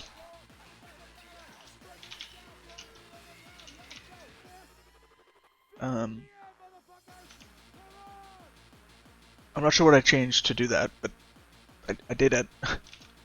And that'll be the mystery for tomorrow. So, today we learned about how we were accidentally setting matrix mode and then pushing and popping, but not being consistent about what mode we were in when we were pushing and popping. Which you probably should do. So we added some helpers in glop to make that work, and we broke something. We also looked at some fast sign math that looks wrong, but seems to test right. Confusion is intensifying. Let's call it there. Maybe there's someone we can raid. And then see something further.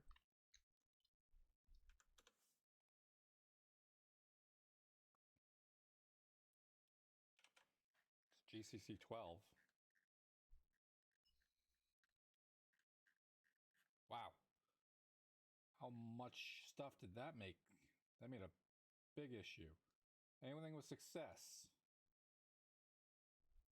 We can't possibly have that many errors. I basically hit Control C as soon as it started.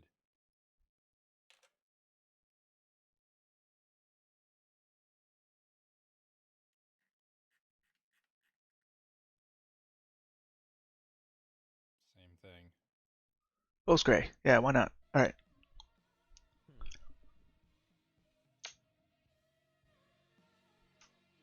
So they have a file called, or they create a file called file, Need wait copy name. new encoder. There we go. Slash raid. That one.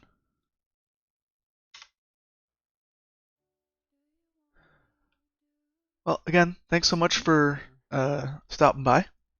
Hope to see you again next time. Let's go raid.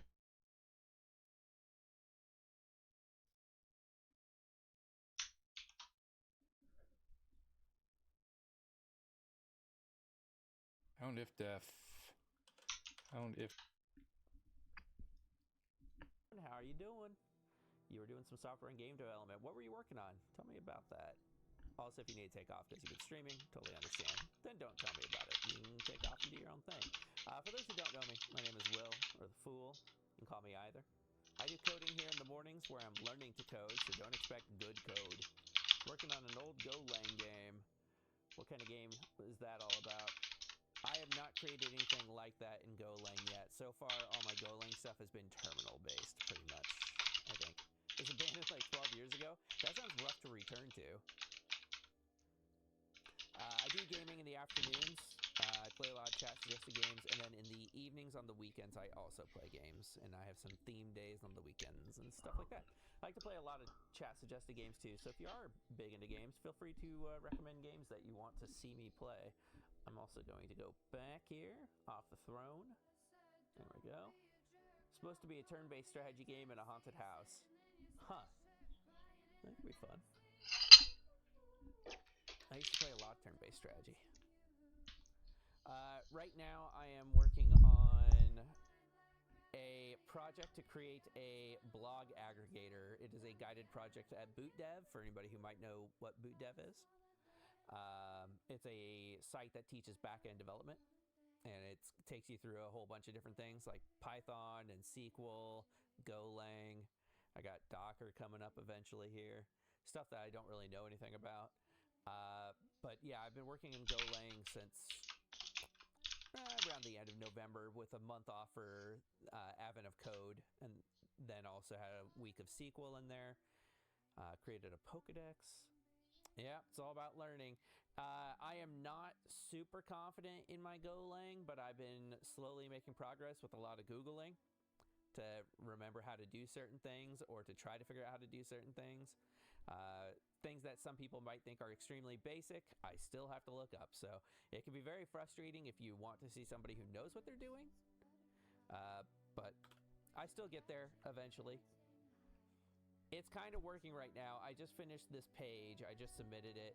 And I believe it's doing essentially the right thing, where when I run it, it prints the config file I have, which is essentially has to take a JSON file, read from a JSON file, turn it into a struct, add to the struct, turn it back into a JSON file. That's essentially what we have done so far. And I don't know if this is the actual outcome as it should look. It kind of looks like it is, because their test, here, let me put that down. The test here is only checking for this Postgres example. I assumed that if I'm printing this struct, that it should, what do I have here? That it should look more like this and actually have the name, like the keys for the struct, but it seems to only have the values. When you print a struct, does it only usually have the values? I don't know. This is what this is just me not knowing stuff. So, yeah, hold on. Let's see. Golang print keys and values of map or of struct.